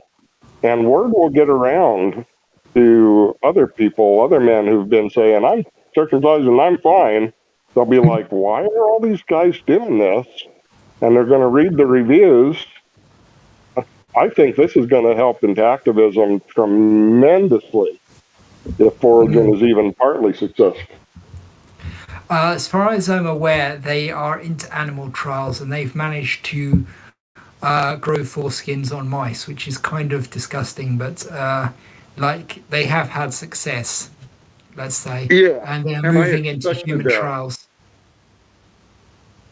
I guess my wonderment is, will the nerves reconnect?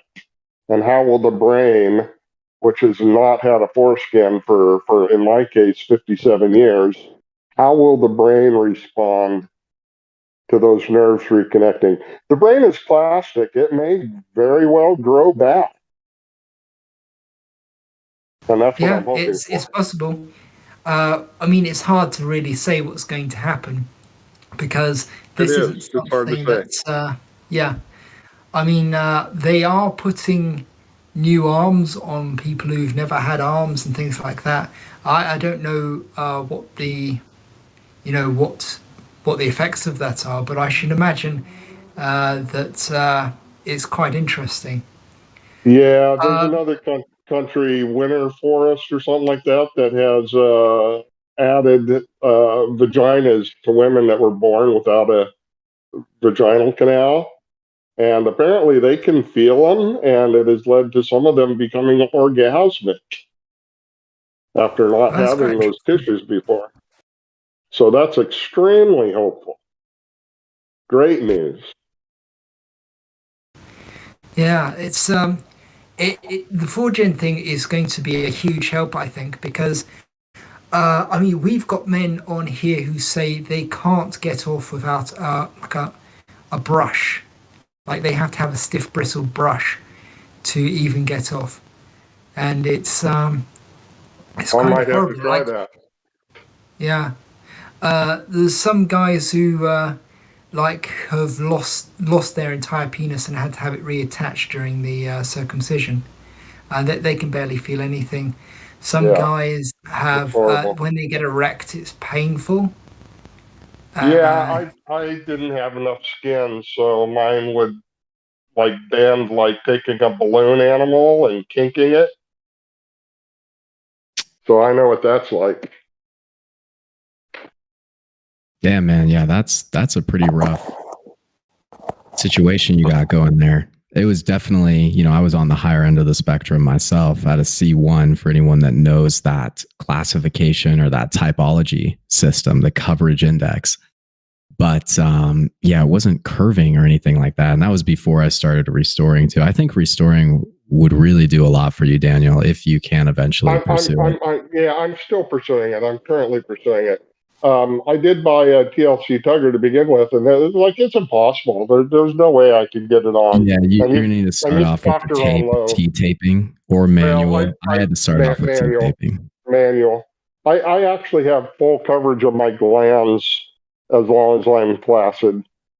Oh wow! I mean, that's So yeah. during the day I'm covered, and at night I use a rubber pipe end, a vinyl pipe Okay. end to cover Yeah. it because I can get erections Yeah. at night.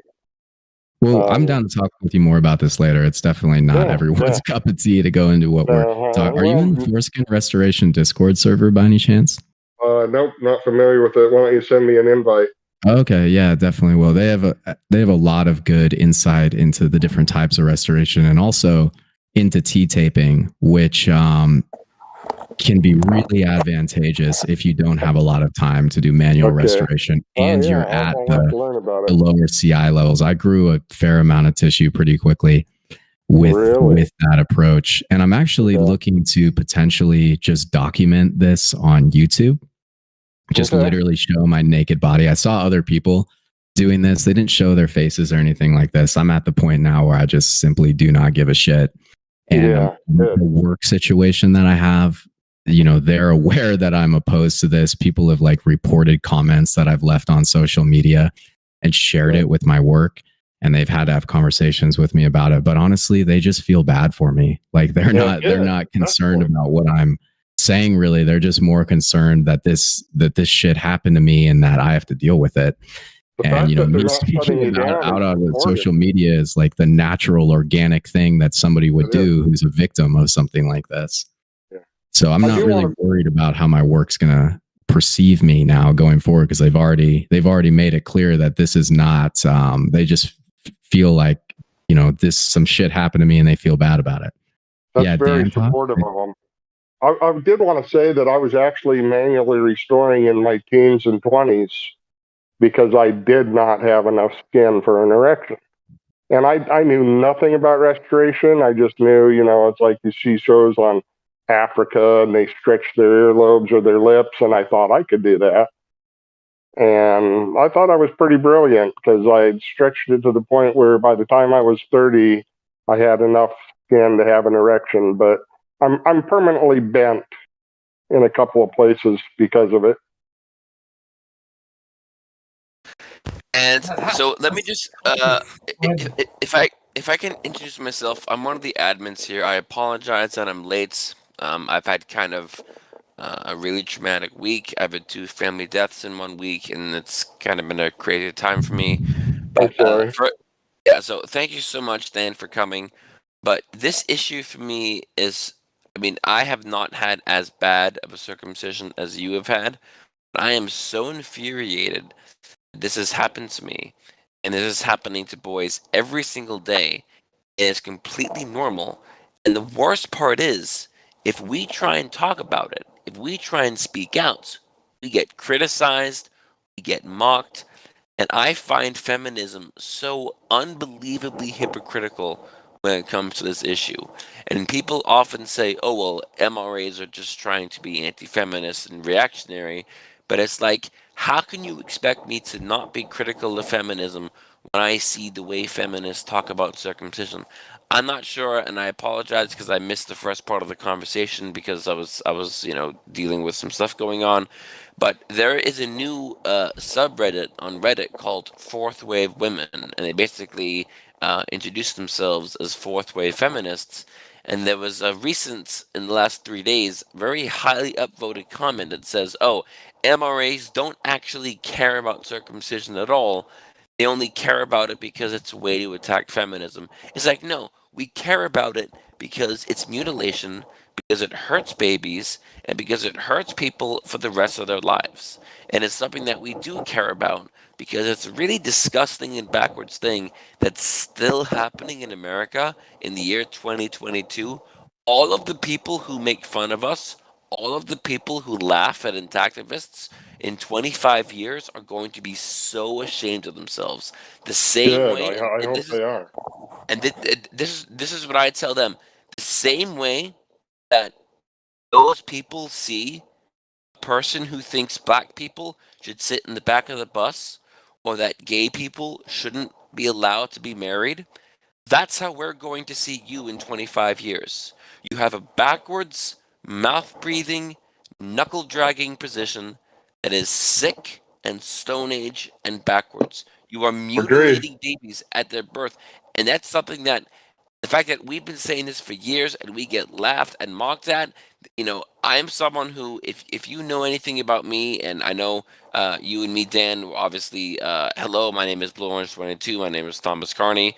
We are just getting introduced, so I know you don't know me. But if you do know me and you know my YouTube channel, I am someone who most of the time I like to try and stay calm and rational, and I like to try. I don't raise my voice. I don't use profanity. I don't go over the top. But if there's one thing that really makes me angry, it's the idea that we mutilate thousands of baby boys every day. And not only do people act like it's normal, but the people like us who try and say something about it become subjects of ridicule. It's Yep. absolutely ridiculous. And I want to line those people 25 years from now on national television and point a camera in their face and say, "Do you remember when you laughed at people because they were against circumcision? Do you remember when you said it wasn't a big deal? Do you remember when you said it wasn't mutilation? Do you remember when you laughed at us for talking about it?" Because that is going to be the norm. And it's already the norm in Europe. Countries like Denmark, I believe, ban circumcision outright. That's how most of the world thinks. So American feminists are so backwards and so regressive, and they are such knuckle dragging, mouth breathing, backwards idiots. I cannot express enough just how little respect I have for them, and just how little respect I have for anybody who is against the Intactist movement. So I apologize that I'm late. Nope. I, I feel for you, brother. Yeah, yeah, I agree. I agree with yeah, everything you say. I do want to point out it's just like Judaism. not all Jews, just most of them. And with feminists, it's like not all feminists, just most of them. Because I And well, hang on, have met but some feminists. Like, I actually, just want you to know, I have met some feminists that are opposed to circumcision. well, Dan, to that point, you know, I have to kind of say something about that. I lived in Los Angeles. I worked in the film industry for about 5 years, and the majority of my coworkers were Jewish men under the age of 45, and the vast majority would agree with me. And when people Nice. criticize, when people say that they, did you say lies? No, I said nice. I'm Oh, nice. glad All that right. they agree Yeah, with you. yeah, yeah. And so when people criticize me, you know, they say, "Oh, well, if you're against circumcision, you're anti-Semitic." I say, "Okay, if you call me anti-Semitic, you also have to call me anti-Christian and anti-Muslim because the Bible and the Quran also have circumcision." So this is what I say. In the same way that these religions have modernized and they no longer practice some of the older rituals. For example, in the Torah, which is also in the Bible, so it's Jewish and Christian, they say that you should put women in tents in the menstrual cycle, or that Yeah, it's a sin to eat shrimp. We've modernized and we no yeah, longer do those practices. Why can't circumcision be among those practices that are modernized? So sure. I do have to take an issue with blaming Jews for circumcision because there is a sizable Jewish population that is against circumcision and that do not do that. And so Okay, I will. I So haven't yeah. seen it sizable, but I'm glad you did in California. Great. That's awesome. Because I would like the only way we're going to end it in Judaism is from the inside. It has to end from the inside. So that's great to hear. I I would like would the like to opportunity. Okay. pick Blue up slightly on the theology there because we should be telling Christians that the Bible actually says that no, you don't have to circumcise your children, just like you don't have to eat shrimp, because these are old Jewish laws which were, the practice ended Sure. with the advent of Christianity. So, it's complicated why, but basically, Jewish ritual law was fulfilled by Christianity. So, Christians don't have to practice this. And in fact, most Christians don't. It's actually mostly an American and African practice, but you will get it in the Philippines and places like that, which are mostly places which have been heavily influenced by America. So it's a massive American exports, basically. America is promoting it in Africa and so on. And I think that the main reason is actually money. And if we can get rid of the financial Oh, incentive, the way we did it in the UK, absolutely. yeah, Absolutely. That would be huge. So what were because you in the going to say, UK, Carter? Go on. I was just What going to in say, the in the UK, it used to be a majority of men were circumcised, at least the ones who we have data for, yeah. So which is probably not the in the majority. U.S., if we can get Medicaid and insurance companies to stop paying for it, it would collapse. And if we could ban the sale of Yeah. stolen organs, then it would collapse. Well, I'd like an opportunity to touch on a couple points. One is that I think that suspending Medicaid funding would certainly do a lot to decrease the rates. But we do know there is a lot of evidence that shows that parents are going to pursue this regardless of if they have to pay out of a pocket or not, and particularly so in the United States. This is a really in demand procedure that it likes to be framed as something that parents are not pursuing, and this is all the result of the doctor. But what I've found to be true is that the parents are really worried about their child being ostracized in society, and they're really worried that this is going to be a type of physical attribute that causes their child to be completely rejected by women or even gay men, whoever their partner is.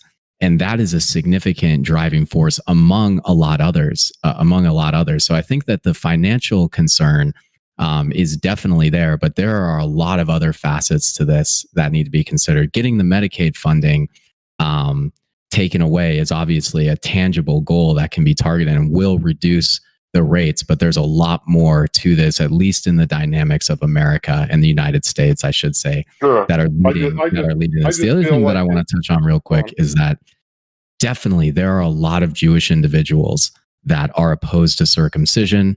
There's like at this point controlled opposition within Judaism, right? We have organizations like Bruchheim. I think there's like Jews Against Circumcision or something, and they certainly are trying to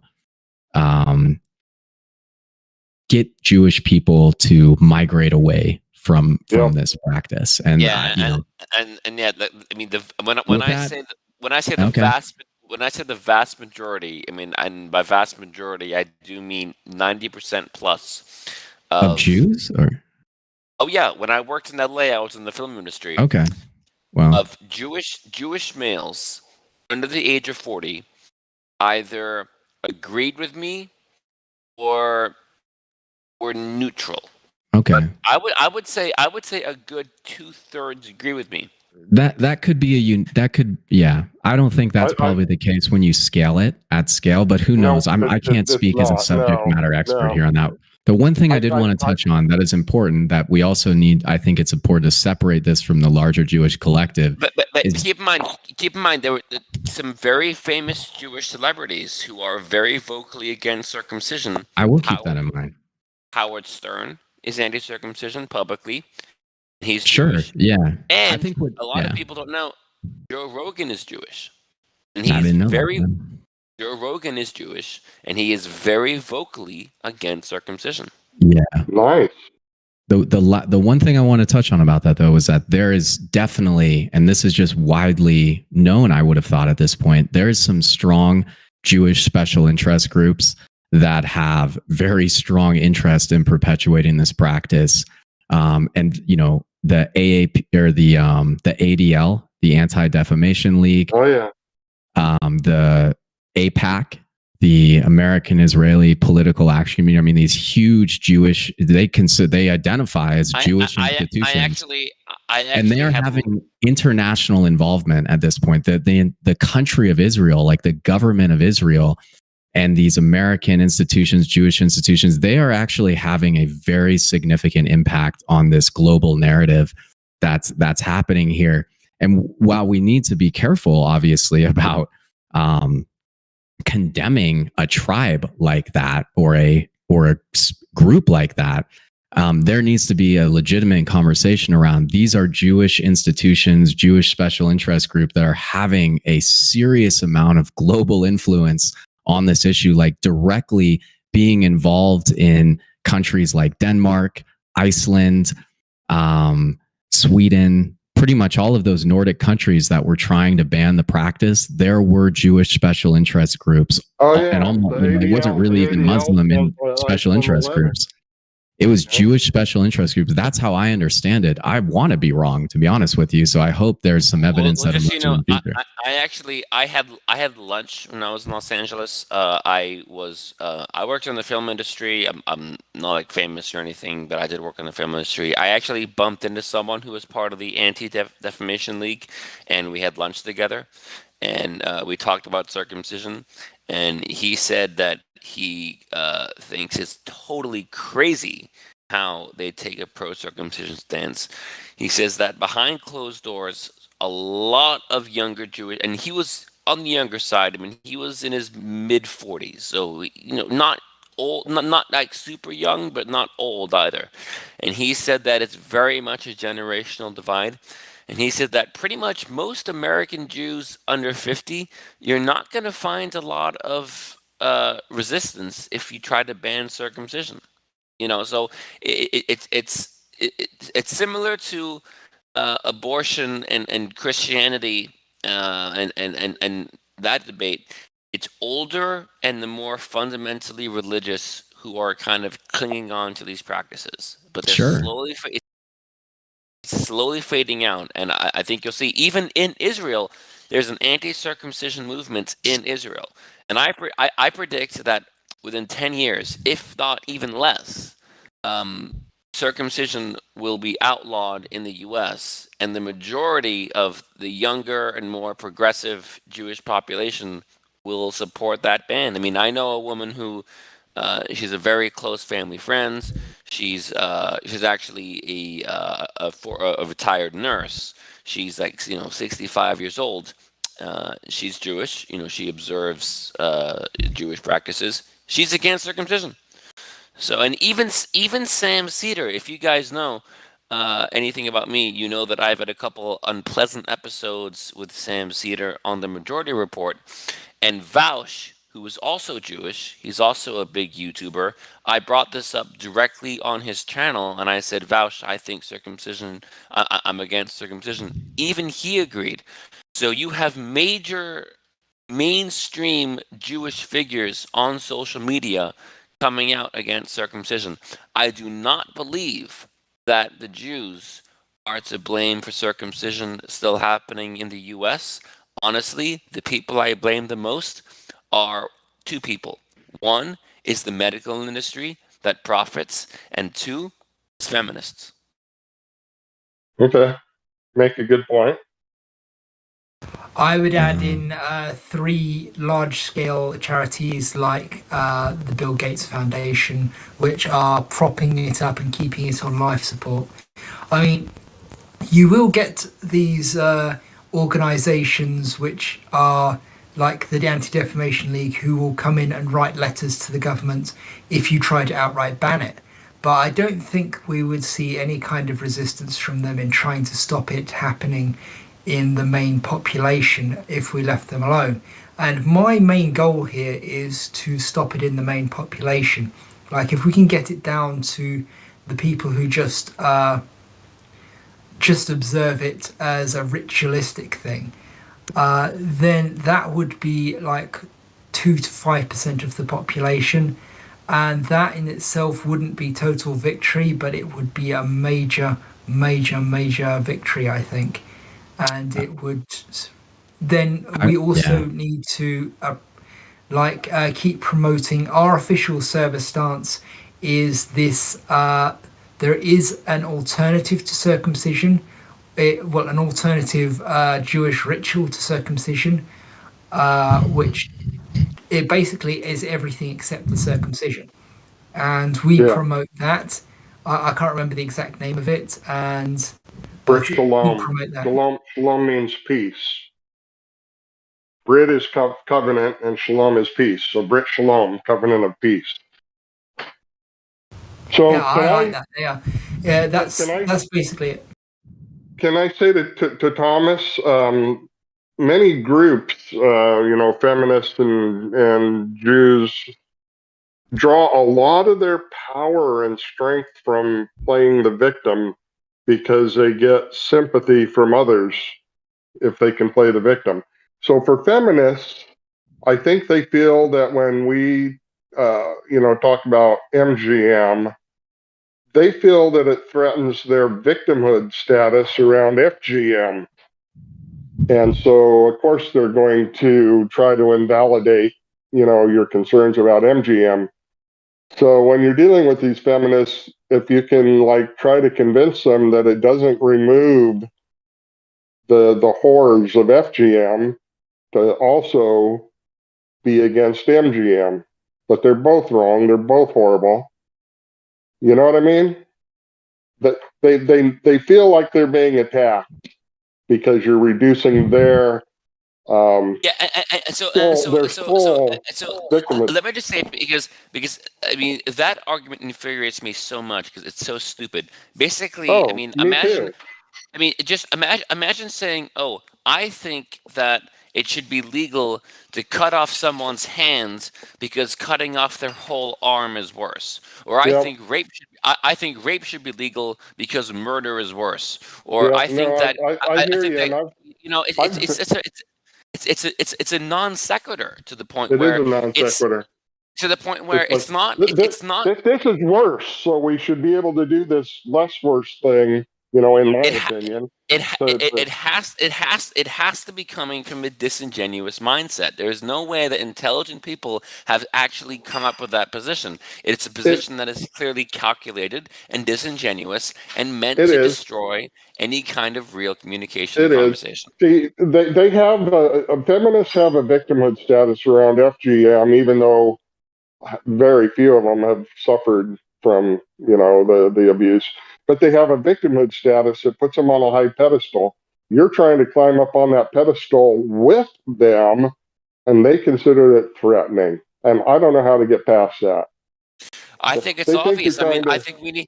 I think we need to get feminist men who've been affected by this to say, "Listen, I want to talk about this." And if you Good don't luck. recognize me, then you're being a hypocrite because you're saying that you're not giving us an equal voice, and you Yep. claim to talk. You claim to talk about body autonomy, and yet this happens in my body, and you're telling me that I'm not allowed to talk about it is absolutely ridiculous. It is. I agree with you. Good luck. I mean, it's a tough nut to crack, for sure.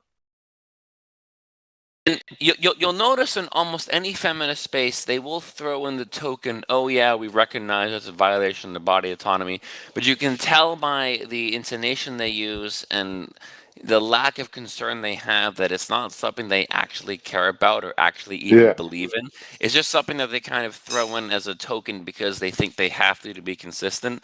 So I would advocate. I would honestly call for more pressure. I would call for more pressure. Absolutely, I agree. I want to tweet at them. I want to make videos. I want to have press conferences. I want to force them publicly, live, on video, on camera, to break down exactly what is their position and why, and how do they come to that conclusion. That's what I want to do. Make a historical document so that, like you said, 25 years from now, they can't deny it. So the way I look at it is there's two different types of feminists. The few that I've run into that are against circumcision tend to be empathic. They're empathetic, however you want to say it. They care about people. The ones who will argue against you are narcissistic. And that's 99% of feminists. They're narcissistic. They care about themselves and their movement. They really don't care about people. And I've had this argument with others about feminism. I'm like, the seeds of feminist destruction were baked into the beginning from its very name. It has nothing to do with equality. It has to do with elevating women. It's in the name, feminism. If it was about equality, it would have been called the Equal Rights Movement, not feminism. The seeds of its destruction were baked in from the beginning. I'm a little confused at why we need to include feminism at all in this conversation. I honestly think it would make a lot of sense just to completely ignore them. They certainly have a platform to elevate this concern, and they have a lot of exposure and awareness around feminism, and they could do a lot to improve the situation here, but they've made it very clear that they don't have any interest in for the most part, the majority of feminists, have made it clear that this is not really an issue that they're willing to engage on and take on. So, but right there, see, that's exactly where we can attack them because you just said that those feminists have made it clear this is not an issue they want to engage. But those are the same feminists who say that the men's rights movement is not necessary because feminism addresses men's issues too. Yeah, so I hear you. So so you're saying that feminism addresses men's too? Tell me, spell out what. And then what they say is, and then how that conversation evolves is they say it kind of indirectly improves men's situation. It helps them. They can feel more. Sorry, I'll let you go. And then I would say that's not good enough. I would say indirect is not good enough. But I think we can build this movement ourselves independent of I don't think we need feminism. I'm not trying to defend feminism by any means. I've been so emotionally hurt now by so many feminists that it's difficult for me to say anything positive about that movement as a whole. But at the same time, I recognize that they're probably not really just going to be a piece of this puzzle. at all. I think our own testimony and our own statements, it can lift this, it can elevate this concern to the highest levels of social standing, and then also within the government itself. Like, I think the most offensive thing we could almost do to feminism is just completely ignore them and not even include them in this very important and profound conversation. Yeah. All right, guys. So We do have to be I careful there wanna say in a that they couple do things, like guys. to claim things. They like to what? Can like men to or claim women things. say that one thing? They like to what? Cave things? They like to claim things. Claim things. Yeah, if something becomes popular, they like to claim that they did it. Right. Oh, So- yeah. I can say that I will die before I let that happen. Me too. So okay. So a couple. So we're going to we got to turn off the live stream section. So Oh, everything shit. everything This that was we all just live streamed? Oh yeah, this is all on Friday live stream. Wow, I should read the channel name before I join something. I So apologize. Can I say two things really quick about feminism? One, this is a war of pawns, meaning that we have to fight on multiple fronts. Two, there's something we could learn from feminism, and they did get FGM banned. If we can get men to mobilize the same way that women did, then we need to learn from them in that regards. Unfortunately, men and women are different, so I don't think men are the kind to mobilize like women have, but we need to try to learn from them. So yeah, so we are going to shut off the live stream portion. I really apologize. Usually I'm present to give the intro. I have had actually 2 family deaths in a short period, so I've been a little bit distracted. But I'm glad I was, able to come and attend, the end of it. Usually, I do the intros for these Friday chats. We do these Friday chats every Friday, and thank you for everyone who came. This topic, though, was a big one, and I have a feeling that when we post this on YouTube, it's going to be a big deal. So, Ma, if you want to shut off the live stream, I guess the live stream is finished. But if you want to hang around, it's kind of a free chat and kind of socializing. That's kind of usually what we do next. So, okay, Thomas, can you post your YouTube link in the? Yeah. Oh yeah. You. I'll post it in the text chat section as well. So once we please do tell the times for the next one, please, Blue. Is it 11:30 New York time? Meaning 4:30 your time? I don't know about that, but it's 10 a.m. Central Time, 4 p.m. UK time. Okay, so basically, when it's 11 o'clock in New York City on Friday is when we have it. Okay.